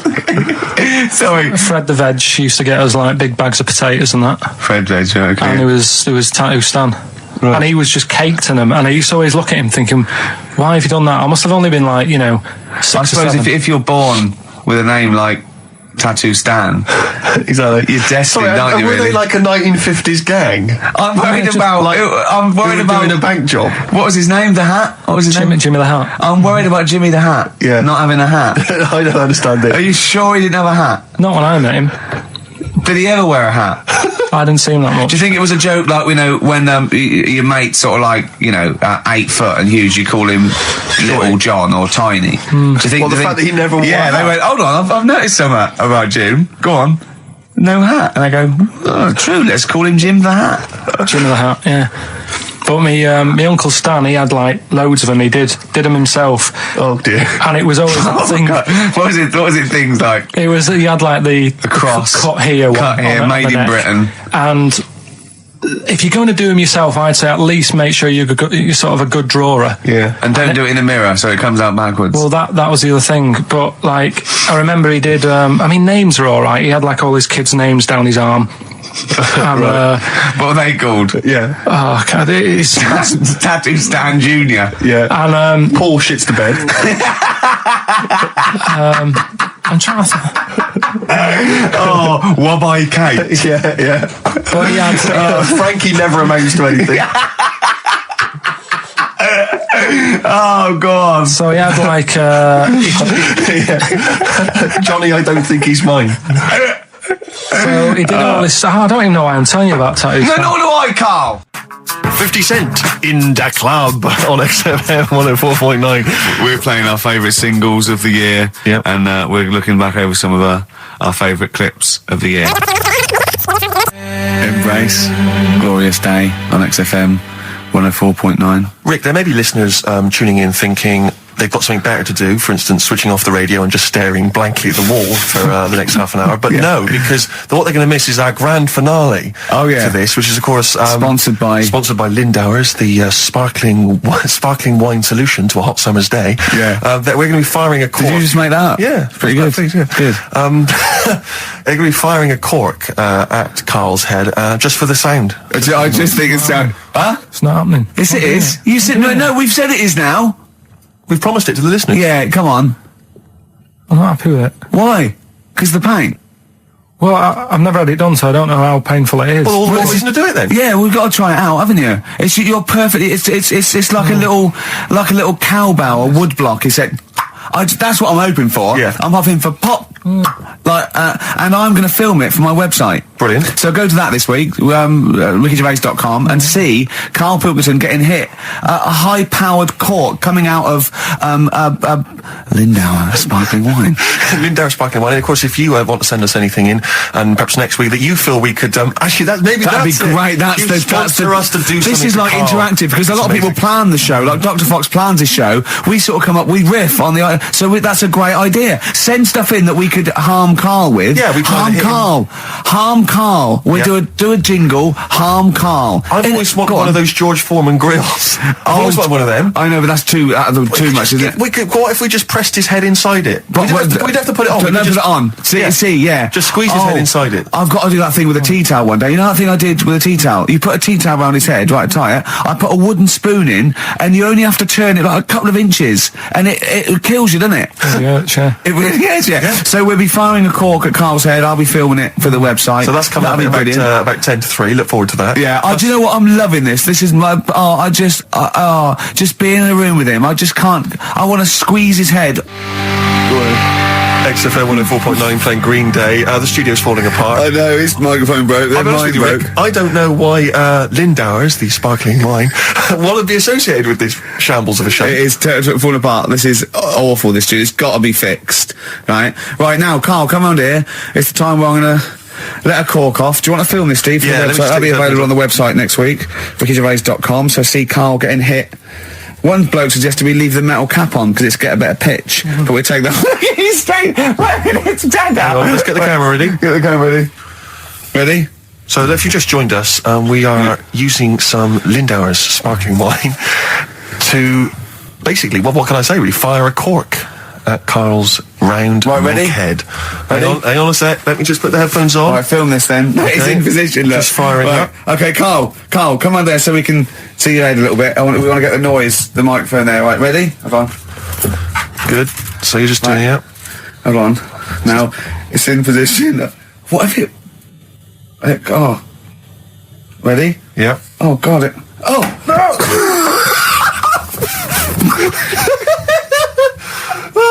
It's like Jackass. Did it hurt? Behind me. What do you mean? Did it hit you? I saw just. It went off. It went off course. Did it? Just glanced at it. Right, Lindauer, so you're going to send us 8 more bottles, please. Yeah, so we're going to get this right. Wait, what were you thinking during the quiz then, when the questions were coming out? What were you thinking of? Well, what it was, right, just before the quiz started, I had to go to the toilet, right, because the rule is, right, people who don't go to it, once it starts, phones off, no more toilet. They take it dead serious, don't they, right? Yeah.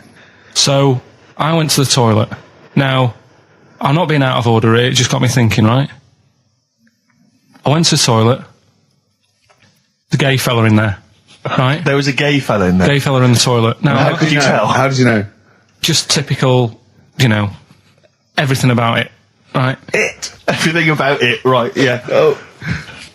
What, large handlebar moustache, leather cap. Butt plugs, amyl nitrate. Could I just say that these views do not reflect the views of the management of XFM or me and Steve. Or most of the people in this country. Go on, Karl. What's your problem? Yeah, but this is what I'm worried about, really. But this is why I only got Danny Minogue right.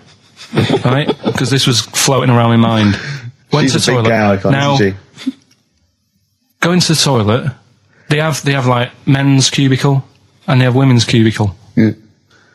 Now, without sounding out of order, is it wrong for me to think gay men should have their own little cubicle? Go in. They should have their own. Well, not cubicle. You mean an actual toilet, I suppose. When I was at the urinal, Yeah. normally, there's a fella there, and then you go, all right, and there's no pressure. But I couldn't go. I was thinking, should I wait? If I go into the toilet, it'll look obvious. Yeah. I had loads of pressure, and But this was what were going you on. worried about? I'm so sorry. What were you concerned about? Viewers? I'm so Well, sorry. it's like, right, listen, when I was a kid, right, and it's all right for you to go into women's toilets when you're a kid, it's like, oh, it's a bit cute, right, as long as you're not, like, over 15 or something, right? Right. But when I was a kid, I went into a toilet, and women, when they use their little cubicles, they don't shut the door. Some of them just sit down on the toilet, right, and you see everything. And, no, seriously, that's probably one of the first times I saw, like, a woman. Yeah. That, right, and my Auntie Nora when she was staying over. What happened with your Auntie Nora? She was, she's into wearing caftans. Into wearing what? Caftans. Oh, yeah. What caftans? Big, bellowy sort of dresses. Right. And, I used to sit on the floor at home in front of the telly. Sure. She was on the chair behind. Yeah. She did a bit of a sort of a Sharon Stone scene. Oh, God. Yeah. Did you see it? There was no underwear. No. What age were you? What was it like? What age were It you? was like a ripped tennis ball. What? Right, we're off air. Either that or put us in for the Sonys. Okay, what's the next one? What's the educating Well, I wiki? don't know. See, like I say, I was looking around and there's stuff that is interesting. Right, I was looking on the web. But there's no point. Well, it's just that I found one about What's the point? about a lad who 8 years old, but he's still breastfed. Now, I don't know if you can get anything out of that. Is that what his mum said?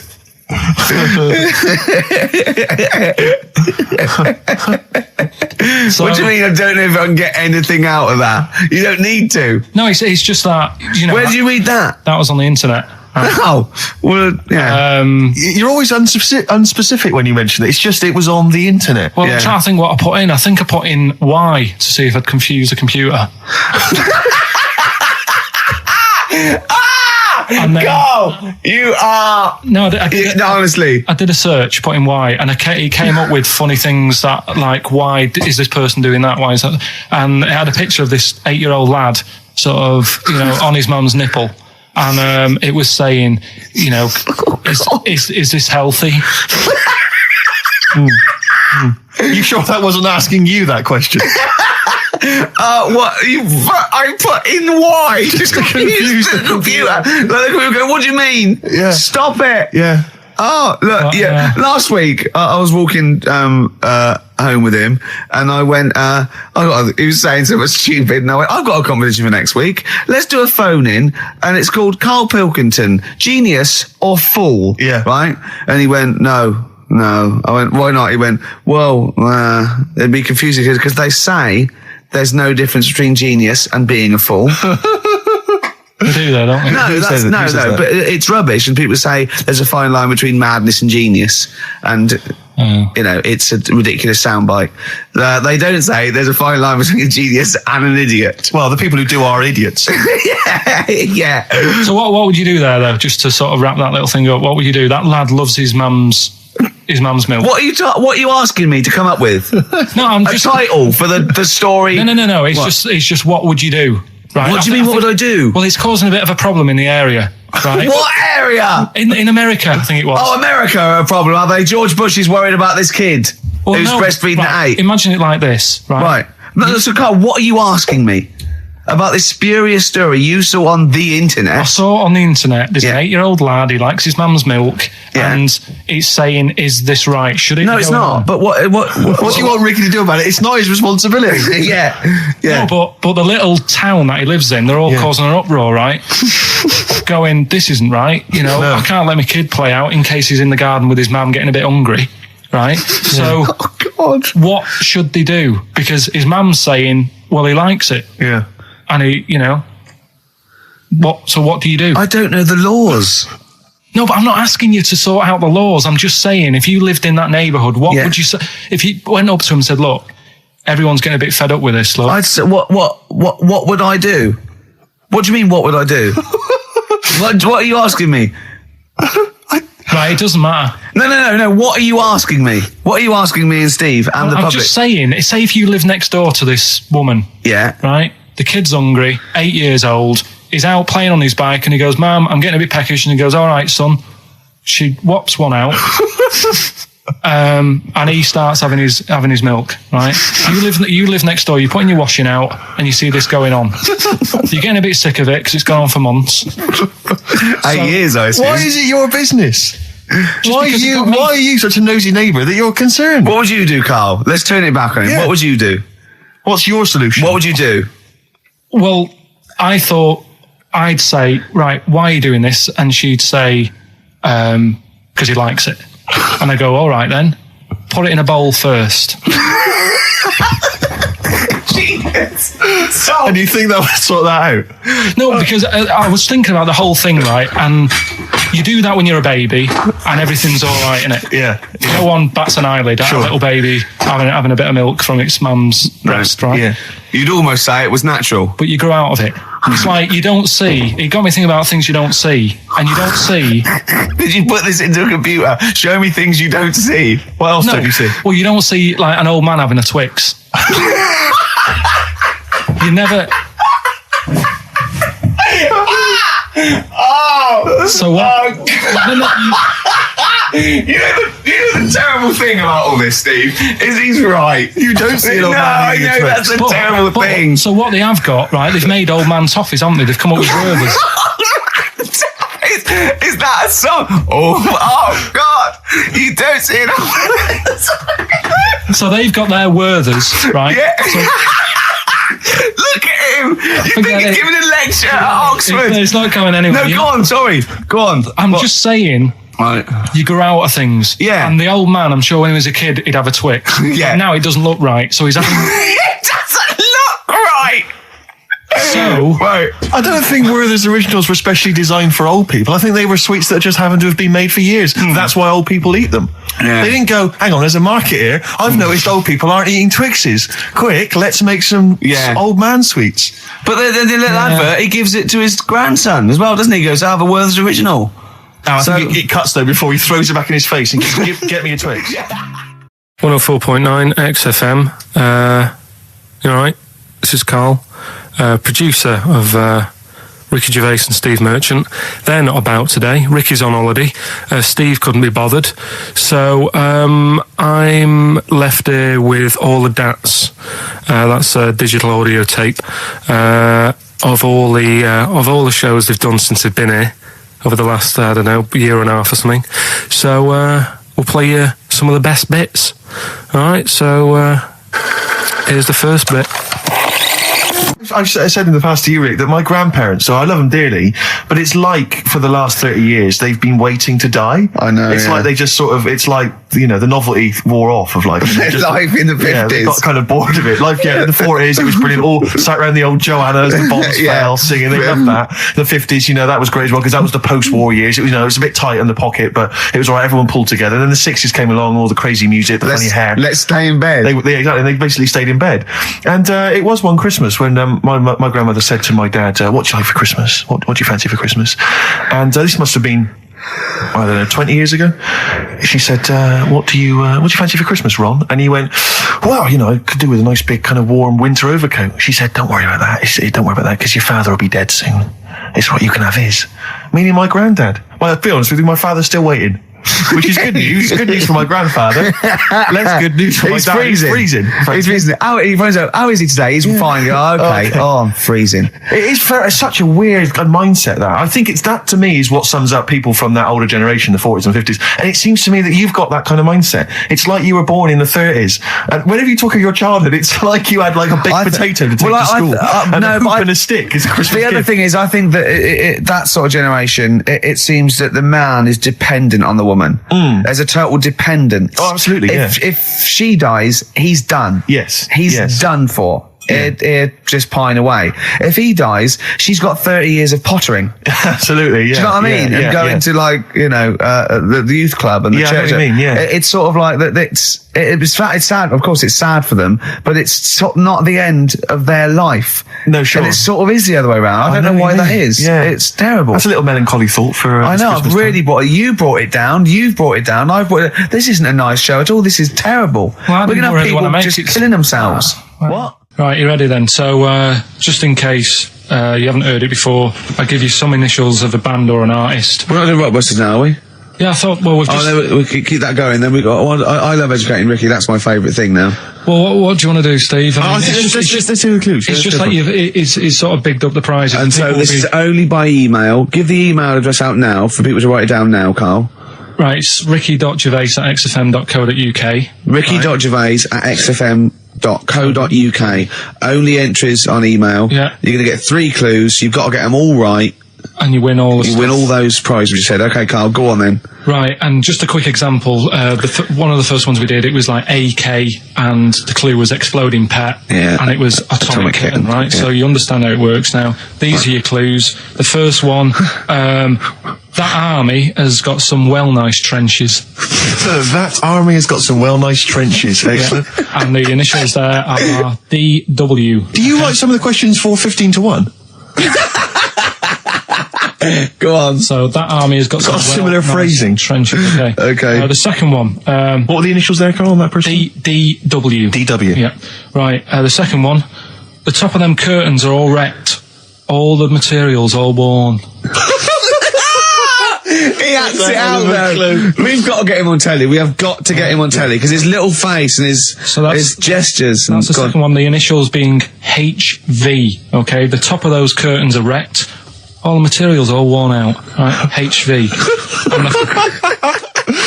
And the final one, here's the final clue. I was in Texas the other week, right?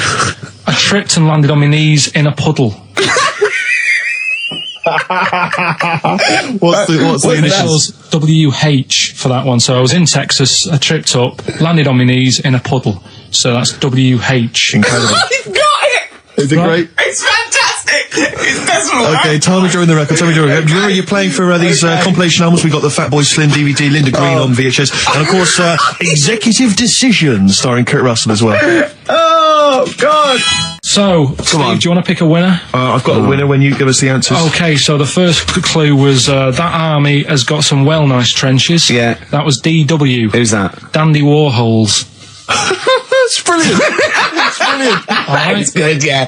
The second one, the top of them curtains are wrecked, all the material is worn. Yeah. HV, that's Holly Valance. Oh, he got a phone call for a woman saying I haven't heard it, and he was talking to her off air, and she went, what is it? So-and-so, them curtains. She went, right. He said, you know the thing around the top of the curtain is a palmet, not a valance, and he went, cut her off. Yeah, but my auntie's always making balances on everything. I'll tell you about that next week, right? I'm looking forward to that. Right. Is this the one that farted for 5 minutes? Yeah, the very same. Yeah. Right, so we'll talk about that.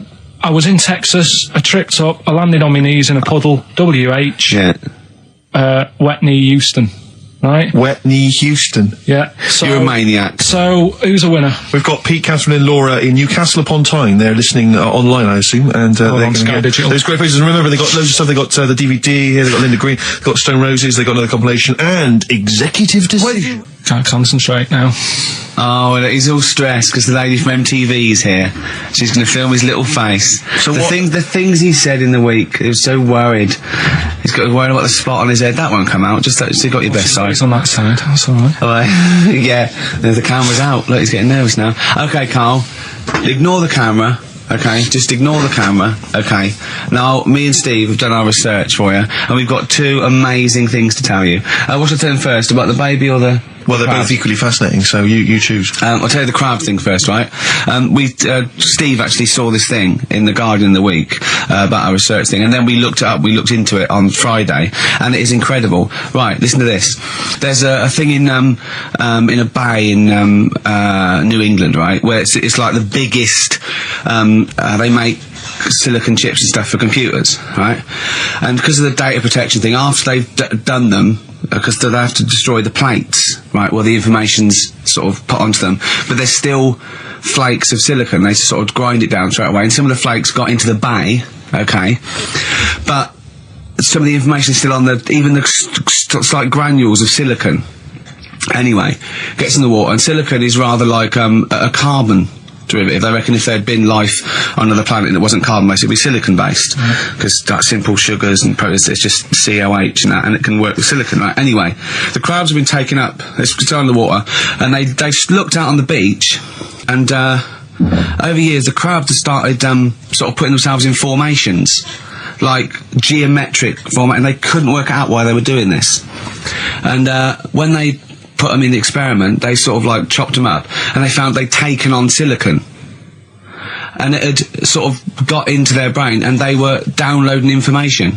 They picked up little things, because it's just chemical, you know, like electrical impulses had got information off the silicon chip, and they were interfacing it. But this is the amazing thing. One bloke sort of thought of this, and he thought, well, if it's a simple computer, the brain, if it's just a simple sort of electrical thing, then maybe there's sort of, you know, we could get it down. So what they did is they made a thing called a biointerface. And they put it into the crab's brain, just a really simple brain, so it's measured avant-garde, right? And it got impulses from it, and they were getting like computer redux, just flashes of like symbols and geometric things right on this screen to read the crab's brain, and it was stuff like, you know, fragments of a. What made them do this in the first place? Because they saw the crabs behaving differently. They were behaving differently to each other. They were just like you know, intelligent, and they were sort of solving problems and all this sort of stuff. Anyway, when they downloaded the thing, it was like there was they found one of the secretary's names where it had been on the silicon chip, where it was just like a flash of a computer screen. But the most amazing thing is, they downloaded a memory, right? It was like a snapshot where it had been burnt onto the retina of the crab, just a snapshot of something, and it was like a picture of the beach, like a couple of years ago, right? And they also did, incredible, it was like just a digital black and white sort of thing, so they could see what the crab had seen. Amazing. Jeez. Amazing. So intelligent crabs. What are they doing with them now? Super brain. Well, they think this is the upshot. They think they could use it as spy crabs, because they could get these crabs. Also, the other thing is, as generations went on, right? So they put a crab in the sea or something, right? Lots of crabs in, and then as generations went on, a newborn crab, they downloaded the memory, and it had the memories of its great all together. It had every memory that any crab had been related to it beforehand, because it passed it on. It just passed it on. So not even ones that had been eating the silicon stuff. Yeah, no. These are just like ones that have had kids. Yeah, and they've got like, and they know so you'd know everything. Your everything right the way back. So would that work if we ate silicon? Well, I suppose so. So what are they going to? Well, they can use them for all sorts of things, though. I mean, that's what's incredible. I mean, I don't know how you train it particularly. I don't know, it'd be quite tricky to train, but I'm assuming if they can do it that way, then presumably they can give it like certain silicon information, which they can then plant in it, if you like, within its sort of food. Also, if you get them onto enemy beaches, you'd have like 1,000 digital cameras just sneaking around. You could get like, you know, Osama bin Laden or someone. They don't understand the information they've got. No, they don't know they're doing it. They just download them. It's not like you could torture them and they won't be able to sort of give you the information, because they wouldn't know what information they had, because they're just. But the first crab they downloaded, they just kept seeing the same picture of a big crab feeding it, which they really. Yeah. Wow. That's what, like its mother crab or something. Yeah. Just memories of it as a child. But they're not in colour, presumably. No, it's all in black and white. It's just a digital camera, because it's just they don't see in black and white, so it's just like a I don't know. I think it's burnt onto the retina or something. And the only one that they kept were the ones they saw a lot of the time. Well, I mean, in a way, some of the educating Ricky I've got for you today is on the similar lines. Right.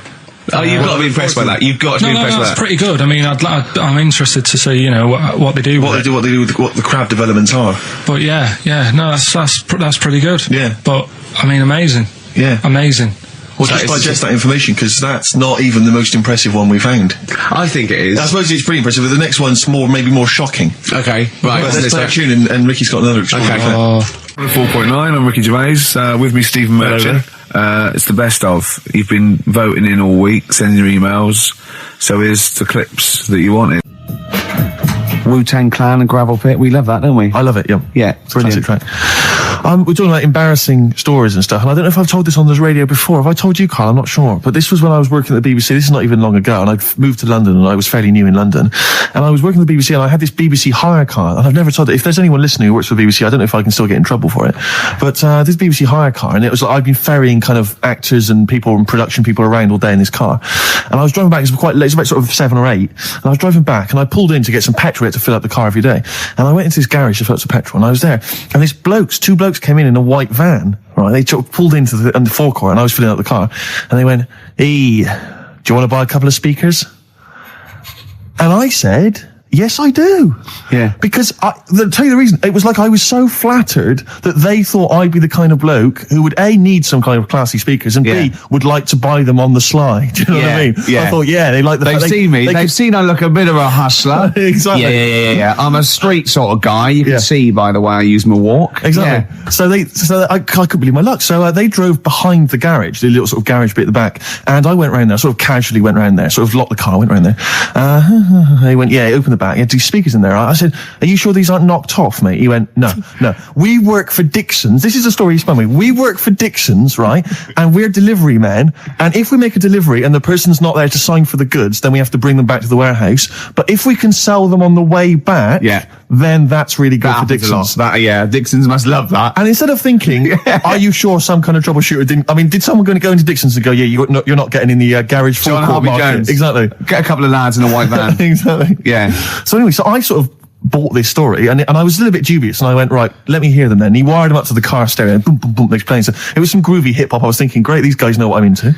Yeah. And he's giving me the talk and stuff. And I said, I'm a bit worried these are knocked off. He went, no, listen, we got a bloke at Dixon's who can confirm this is fine, right? Phone him up, use my mobile, right? And quote this reference number, right? So I phone out, they go, and I goes, I go, hi, some guys here in the garage forecourt trying to sell me some speakers. Just wanted to check. He went, it's fine. I went, should I just read the reference number or whatever? He went, if you want. And X14, and I went, yes, fine. Yeah. Okay. You know what that was, don't you? That was actually Mr. Dixon himself. Exactly. Yeah. Exactly. So I'm thinking, well, they sound great. They're giving me for a knockdown price. I'd say they were like 400 quid. They were like 200 quid or something. It was a good bargain. I was in the market for some speakers as well. Yeah. So while they were loading it's them all kosher. I phoned Dixon. Exactly. I phoned Dixon. That's fine. Yeah. So while they're loading them in the back of the BBC hire car, right, I'm in there paying for the petrol, right, and the guy who's serving goes, right. He goes, what were you doing around the back with those blokes? Right? Because obviously there's security cameras filming this whole transaction, right? And he goes, what are you doing around the back? And I went, brilliantly, there's some old mates. Some of my mates were just having a chat and that. He went, oh, right, okay, like giving me obviously the evil eye. So I went back to the van. So I'm in the car now and I'm driving with one of the blokes who's in the van with me because I didn't have the money on me. So I had to go to the cash point to get the cash, right? So I'm driving with him and the other guy's following me in the van and he was like a northerner like you and he was giving it all the, all right, I tell my girlfriend's a DJ, she's got some of these speakers, they're fantastic, and he's giving me this. And then my mind starts working. Now that I've got a bit of time to think, I'm thinking, wait a minute, this all sounds a bit dodgy. Yeah. It dawned on me, Rick. You're streetwise. Exactly. You're streetwise, Steve. Not only that, I was thinking, how am I going to get them home? I've got to drop the car off at the BBC. How am I going to get these huge speakers back to where I live? And how can I pay for them? Because I've just spent £100 on Find the Lady with a couple of blokes in the square. It seemed like a fair game. Some of his friends were winning. But so I explained to him, I said, I can't get them back to like Brixton where I was living at the time. He went, don't worry, give us an extra 20 quid, we'll take them home for you. Oh, that's good. Deliberate. They do a whole service, you see. And there's also a backup guarantee. Did they have the guarantee, the 3-month guarantee? They didn't. No. But so I said, I'm not sure about that. He went, well, why don't you put them in a cab, send them back, and your housemates can collect it? I was like, oh, no, there'd be no one in. And I was beginning to sort of get a bit conscious of like, maybe this was a bit of a scam after all. So I pulled into like a little side road. And I said, I'm not sure I'm into this now, actually. He went, what are you talking about? It's 200 quid for a pair of speakers. It's a bargain. You never get a bargain like this, mate. I'm going, not too sure, actually. I don't think I want them. He went, 150 quid, mate. 150 quid. I went, no, he's 100 quid now to you. And I'm thinking, wait a minute, this doesn't sound like the kind of work that Dixon's would be doing. Dixon's don't do that when I go in. This is it. Dixon's never negotiate in that way. When I go there, look around and I leave, they go, where are you going? Exactly. I go, no, we'll have anything then. Have anything for a So quid. I stopped the car and the white van pulled up behind me with his mates in. Sure. And And I said, can you get him out? I'm not interested. And he went, 100 quid, mate. Oh, you, and he was just going, you tosser, you obviously want some speakers. And he was having a go at me. So I was carrying the speakers out and putting them back in the white van. And he was just shouting at me. He was going, 70 quid. I was like, 70 quid from 200? This is ludicrous. You realise that wasn't Dixon's policy then. Exactly. They don't usually shout at you tosser as you leave the shop and walk down Camden High Street. They're not usually shouting you tosser. You should have took the offer of like the monthly payments they've got on at the moment. So I eventually put them in there, and I sort of knocked the deal on the head, and I got back in my car, and they were in theirs, and I just looked in the rearview mirror, and they were punching the dashboard, like with aggression and venom, like we let that deal slip through our fingers. And I've never been so terrified in my life. I just sat there, and I was just thinking, oh my God, all I was thinking now is, what if I go back to the BBC, and they go, we've had a call from the police, the man at the garage, he saw you doing a dodgy deal. I love it. Yeah. Well, what you do is you put the hire car in a drain in your front garden, and then go in and out of the toilet, just pouring bleach down, or Ajax, and they never know. Right then, which leads us nicely into Knob news. Oh, it's the welcome return of Knob news. Right, okay, it's very much like the news at 10, this, isn't it? I do a bong, or in this case a schlong, and he gives me the headlines, the knob news of the day. Where have you collected all this knob news? Was there a lot of knob news this week? it was mental this week. The amount of stuff. The way it works, you give us the bong, I'll give you the headline. Okay. Steve decides which stories we're going to talk about. And now on XFM, knob news. Schlong. Man grows knob on his arm. Schlong. Man gets doctors to make him a second knob. Schlong. Turkish prisoners made hole in cell wall to produce third inmate. Schlong. Doctors accidentally remove man's testicles. So, well, can I straight away go for the accidental removal of the testicles? Well, it's happened before, hasn't it? We've talked about that before. Well, how does that, what did he go in for a tonsillitis? What are they called? Tonsillectomy. And he went in the wrong way. What are you talking about? How can they accidentally remove his testicles? It says he didn't look at his folder, and the doctor said to the fella, "Oh, we've removed your testicles and we wanted to take out your prostate gland." So that's what happened. There's the story. This is what I mean. That's why I don't like going to the doctors. It happens, doesn't it? Because all these sort of it's when they say things like, "Oh, it's just we do loads of these operations." That's when they're not concentrating. Brilliant. Do you know what I mean? When they say it's procedure, that's like having a boring job that you do every day when you're not going to be concentrating. I prefer them to go, "This is a tricky one, this." I know what you mean. I sort of do know what you mean. People, you watch TV programmes about, like, you know, removing someone's second head or whatever, and there's like the best surgeons from all over the world. It's televised. They can't make a mistake. They can't go, "We took his legs off by mistake." Whereas the fella who's having a prostate's like, "Oh, do you want to do it? I'm sick of doing that." Yeah. And they're probably doing a crossword whilst they're at it. Of course they are. I've seen that actually in operating theatres. They're doing a crossword. That's what I mean. Yeah. I was just examining some of the other knob news, Rick, a little bit more closely. Man gets doctors to make him a second penis. I'm sure we're all interested in what happened there. Yeah. A German who persuaded doctors to give him a second penis has lost his wife after he showed her the result. Biker Michael Gruber lost his original penis in a motorbike accident, and doctors built him a second one using a mixture of skin, bone, and other tissues. Bone? Apparently, the penis worked so well that he was even able to father a child with his wife Bianca. But Gruber was still not happy and asked doctors to repeat the operation and build him a better organ, to which they agreed. From his hospital bed, he said, "I've got 2 penises, but no wife. I'm hoping when I get rid of one of the penises, I'll get her back." What do you mean? Sorry, he had 2 put on. What side does he wear? So he's had both. So he's had 3 then. Yeah.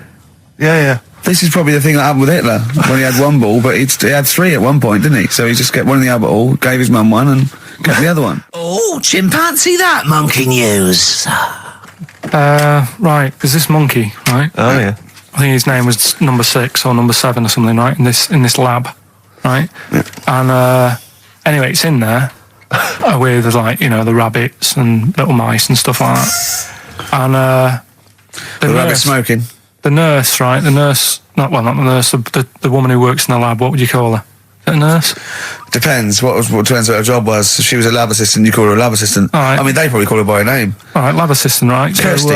So she's... I think it's probably Kirsty. Right, Kirsty Morris. Well, she's in there, right? Yeah. And she don't work with many people and that. She's mainly on her own with, just putting lipstick on rabbits and stuff like that, right? Chimp fancies her. So, Chimp fancy her. He's putting on lipstick. Chimp fancies her because she's got hairy legs. He gets pally, right, with this woman. Yeah. Because, it gets to a point when she sees him every day. It's the way he sort of tries to string out like it's a narrative love story. Did the chimp put its hand out and grabbed her, and then you thinking that he made a move on her? So right, come on, he's allowed out. He's allowed out. It's not a story, is it? He's allowed out the cage and what have you every day. So he's wandering about, and as time goes on, he's watching what she's doing more and more. Yeah. Right. So he notices like the code on the door. Right. Right. Whatever 247 or whatever. Yeah. And he goes, right, I've clocked that. I've got that. I'll remember that. Right. Yeah. And then he goes, right, there's a lot of lipstick and that knocking about, a lot of makeup. Right, okay. No, there's no way. Finish. No, because Steve, you know what's going to happen. I know what's going to happen. So he's there. It's ridiculous. And he's going, well, if it's there, you know what I mean? So while she's messing about with the rabbit, he gets there, he's in front of the mirror, putting a little bit of lippy on. Right? No! I can't! It's gone too far! No, it's gone too far, Steve! Right, your mic's off, Rick. He's finishing the story. So, turn mine off as well. It's gone too far! Turn him off. Just let him finish. Right, so the thing is, right, it's this monkey wandering about. It's got lipstick, it's got mascara on, it's looking pretty good. I didn't mention the mascara! It's looking alright, right? So it knows the code on the door, 247, right? So when she's sort of messing about with the rabbit, right, he goes, right, here's my chance. He's looking good. 247, out the door, through the reception man's there. He's like, all right, Kirsty, right? Don't talk shit! I Feel Free from Cream, that's pretty much the last track, isn't it, guys? I imagine on XFM 104.9. Well, I mean, I've got nothing to say after that ridiculous story. I mean, that's worse than the bank robbery to me. Yeah. That he clocks out. And the bloke on the desk. All right, Kirsty.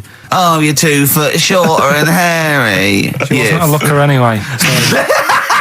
She wasn't a looker anyway. Brilliant. That was Radiohead and They're There. We're Not Here. All right, pre-recorded. Coming up is one of Carl's little things. Enjoy it. Right, that's Aqualung. Good time's gonna come, innit? Right, Carl, come on in, educating Ricky. So, don't let the cat out of the bag, that's where that comes from. Comes from a crafty butcher. Right, go on then. So the next little headline is Wash Up With You. Wash Up With You, go on. You want to know about that? Yes. It's a survey that they did this week. They? Yeah, some university did some survey. Brilliant. Did a world test on washing up. Yeah. And each country were given 140 pots to clean. Brits were the quickest. Yeah. Turkey were the slowest at washing up. The Turks. It's not because the little fellas that work in the kitchens with no, is it? They can't reach. Spain were the cleanest, and the Germans were pretty good as well. So. I don't know where to start with this. Honestly, Steve, I don't know where to start with that. Sorry, what was that? Wash Up With You, that was it. But was that it? Survey of washing pots and pans. I didn't understand. You said Italy were the cleanest. No, Spain. No, Brits were the quickest. Yeah. We were the quickest, but Italy was the Spain was the cleanest. Turkey were the slowest. Yeah. Spain were the cleanest. But why weren't we clean then? Because we were washing up. Why were we not paying attention to the? We did it rubbish. We did it quick. We did it quickly, but I don't understand why it was being rated on. Who was doing it? Was it Lynette Newman or Ainsley Harriott? She's quick. Both of them are quick. Yeah. Well, they've got like kind of loads of slaves that do it for them. Did we use fairy liquid? Don't know. It didn't have. Did we use a whole bunch of Boy Scouts? Didn't say that. It just said, that. Who had the softest hands? Who had the softest hands? So it didn't say. Why is it we don't get notified that this is taking place? I don't know. When I was a kid, no one ever said, we need recruits because we're doing a survey on who can wash up the quickest. Are you disappointed in yourself with that one, Carl? It is pretty dull. To be fair, and that is why we've got to bring in either con merchant or a wine merchant or shut up a Gervais. Yeah, Would you be able to, if I put you on the spot in the next, sort of after the next record, would you be able to give an example of how con merchant would work? I mean, is there something you could do just to sort of experiment? Should we play record? Should we play record? What do you reckon, I Carl? can do better than that. What? Ads. Go on. Do you know why people tink the glasses before they have a drink? Why they tink? The verb to tink. I do know that, Carl. Is it about poison? It is. Here we are. What, would it make a different noise? Nope. Brilliant. Go on, explain Why? it. You explain it, Steve. No, don't Steve. You explain it, Carl. Go on. Oh, I've started, so I'll finish. Come on, Carl. Explain why they tink the glasses. Ages ago, Yeah. only people with money had drinking or something. That's like one of my film reviews. Years ago. Welcome to History Now. Now, ages ago, only people with money had drinking or something. Keep going, Carl. Keep going. Like spirit and stuff. So they'd it's like businessmen. Businessmen. It's easy for you to say. This is getting to be cruel, isn't it? This is amazing. Yeah, go on. Why did you open your mouth, Carl?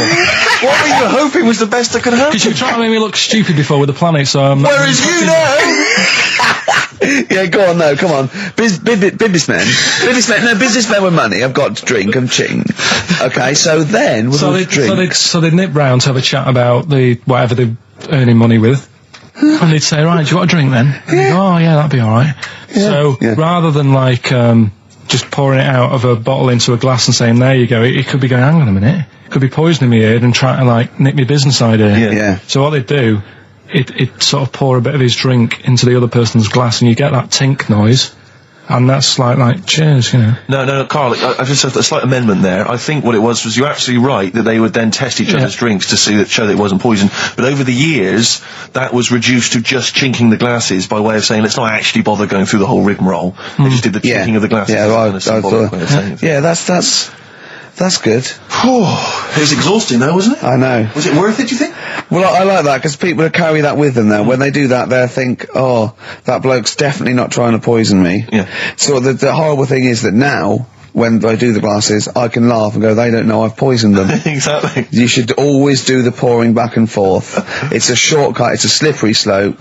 You know, just be careful. His homework was to come up with those stupid lateral thinking problems. We maybe should give an example of the.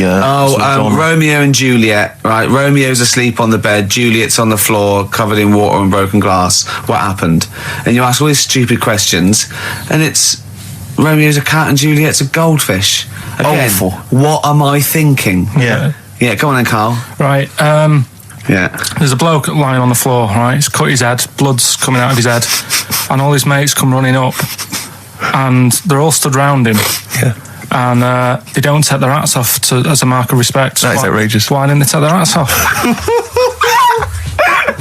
I'm laughing, but it's probably as good as the real absolutely. ones. A bloke's fallen with his... Yeah. He's lying on the floor. Yeah. He's dead. Yeah. His mates come running up. Was it important that his head was cut? I don't know. I mean, Would it have been okay if he'd have been wearing a hat? He wouldn't have been dead if he was wearing a hat.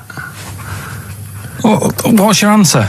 No, you're meant to answer questions. You don't just go, what's your answer? You say, where's the turn? So you go, no, and I have to guess. It's obviously like sort of motorcycle stunt team or a parachute. Why didn't they take their hats off? Because they're probably still on the motorbikes or something. Or... Well, yeah, but if you mark a respect to someone, you could take your helmet off. I'm getting angry. What? They're parachutists. Why can't they take their helmets off? Because they're coming down from the sky. But he's on the floor dead. Well, yeah, but they can look down and see him on the floor. Are they on the floor, Carl? They're on the floor as well. They're walking, are they? Yeah, well, they sort of stood there looking at him. They're stood there. Yeah. They're stood on the floor looking They're at him. soldiers. Why? But why? Because it might be in a battle zone. They might have their helmets on, and he's been shot in the head. No. Well, that does work. You see, this is my point. That one works. That one works. Unless you've given us a piece of information where that doesn't work. What's the difference? Why is yours different to he's been shot in the head in the trenches and they're looking at him and they keep their helmets on? I just don't think it matters as much. If they're in the trench, they're already guarded a little bit, so they could take their hats off. It's the best mate, for God's sake. Okay, he's dwelling on this. Are they normal hats? What kind of hats are they? The answer. No, don't get ratty. What kind of hats are they? Baseball hats? If I told you what sort of hats they are, you'd have the answer. Wow. Okay, I've got to guess what sort of a hat it is then, have I? Right. Is it a trilby? No. Is it a bowler? I know what it is. What? They're spacemen. No. Oh, that's a good That one. one though. works as well. This is my point. I like that one a lot. It works. He's fallen on the moon, and not that the moon happened. It was set up, it was wasn't all it, in the fake, studio? We know that. Yeah. Okay, Carl. What's your answer? Builders on a building site. Why is that different to soldiers? Because bricks don't fall in wars. But bullets fly. Right. Let's play a record and we'll come back to it, Carl, while you think about what you've done. Oh yeah, you've embarrassed Let's play some yourself. classic Suede. Yeah, and this is for David and Kieran. I think you wanted a bit of Butler. That was Jane's Addiction. This is the Best Of Show on XFM 104.9. I'm Ricky Gervais, with me Stephen Merchant. Yes. This was a clip show. We recorded this a couple of weeks ago. I hope you had a Merry Christmas. It's not over yet, because tonight at 9:50 is the second part of The Office Christmas specials. It's brilliant. Watch it, and we'll be back next week live. I'm Ricky Gervais, with me Stephen Merchant. Bye. Have a great new year. But if you want, I'll pay for you to take history again. Carl, we'd love to see you get a C or above. And Well, we're I'll willing pay to... for you, and I'll get you some books. Right, now listen. We can, let's get, I reckon, when are the exams? June? Something like that, yeah. We'll try and register next week, and I reckon you can get an A or B. I'm history. Busy, I'm In busy. history. No, don't worry about it, it's just easy. I get you Brody's notes. If Heat magazine, they love you, Carl. They could probably sort something out. They could probably pay for a tutor. They got a lot of money, they sell a lot of magazines. I mean, it is always, almost always, and you found that out, I discovered this, it's always the Tudors and Stuarts.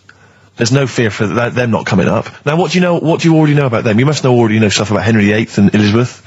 No, because it's too long ago to even get interested in. Do you know what I mean? You can't Is that why you relate didn't- to it.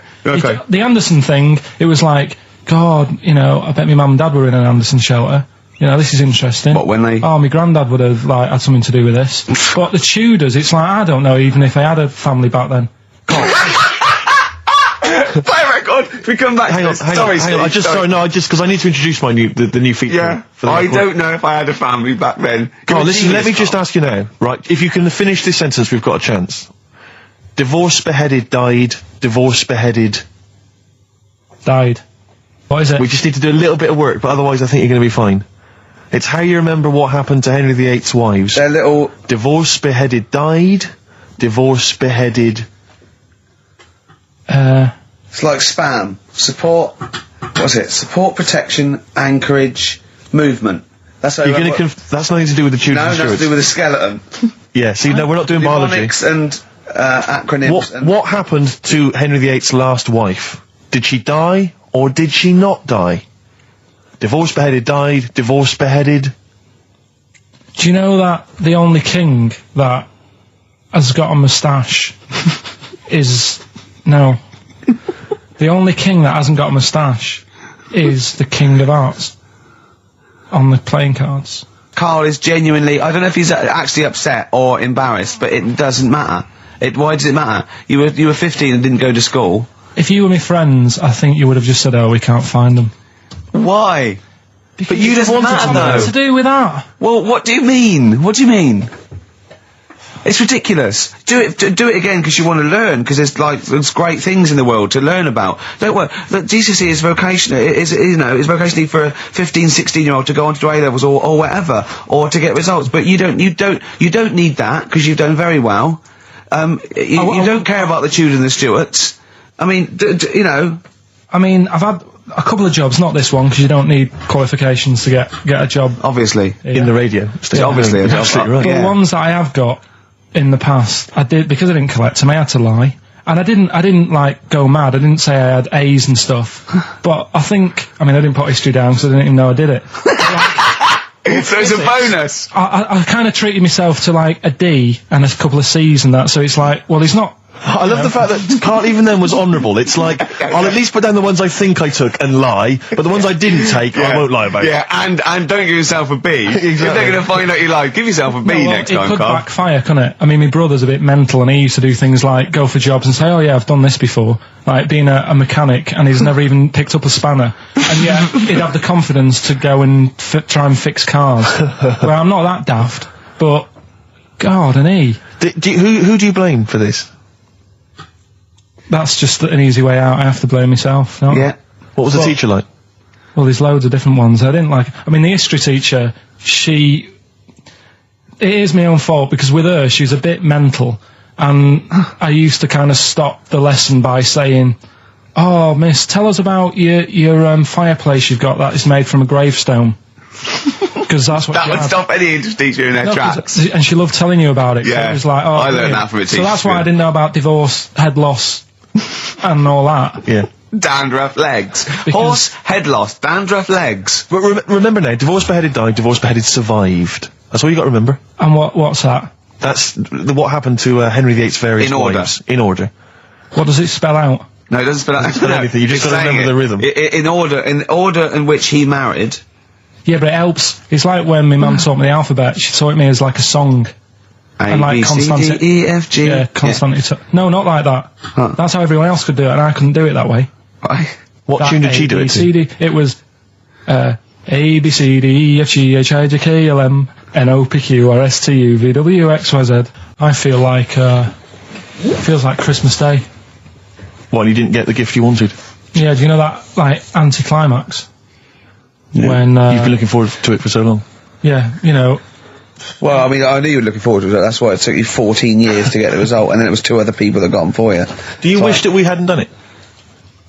No. It's alright. It's alright, isn't it? What's your girlfriend going to say? I don't think I'll see her again.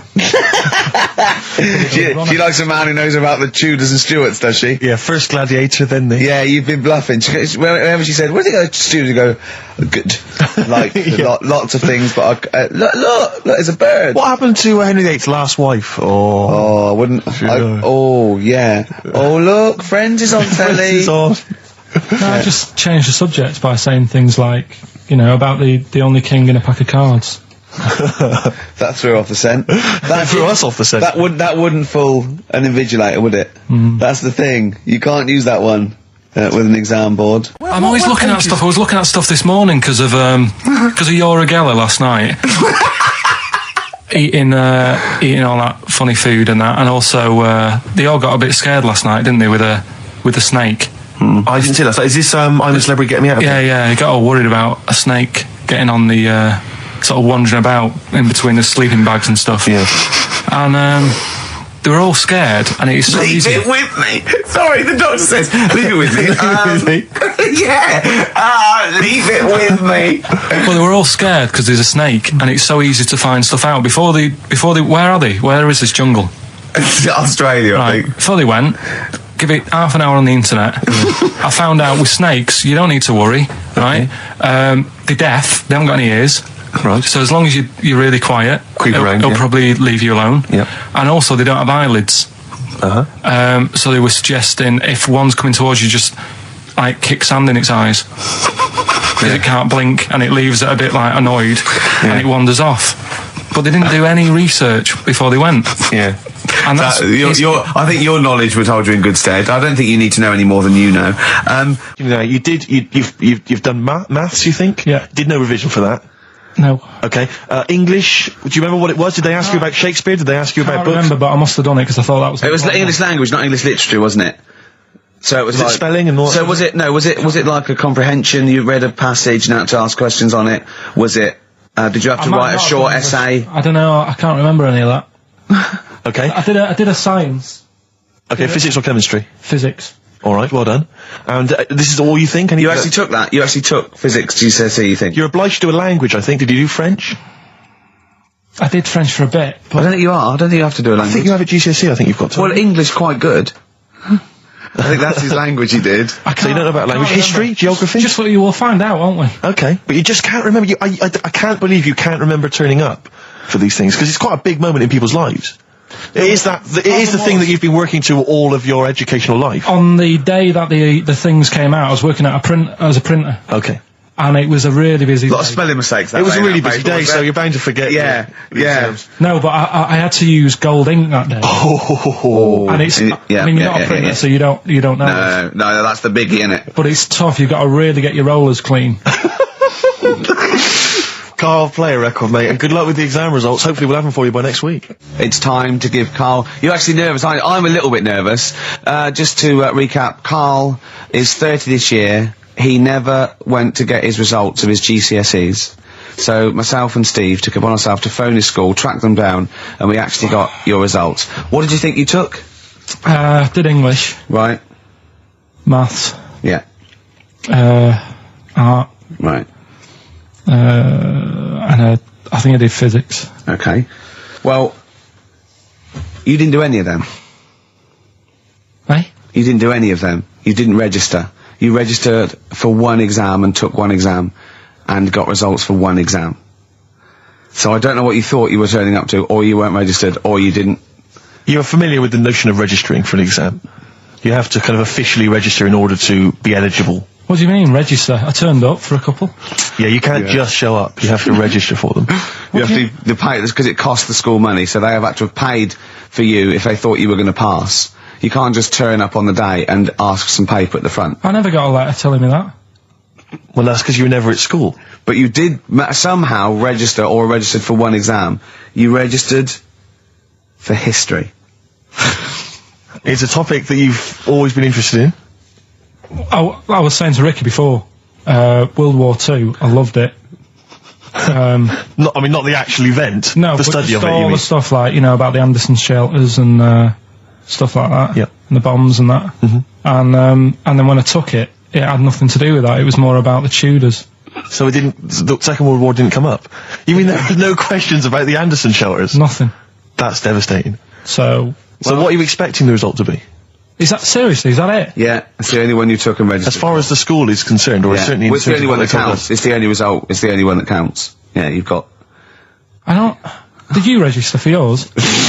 Yeah. Yes. I've got certificates and everything. So what?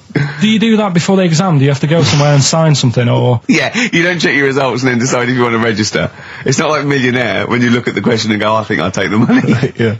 You go.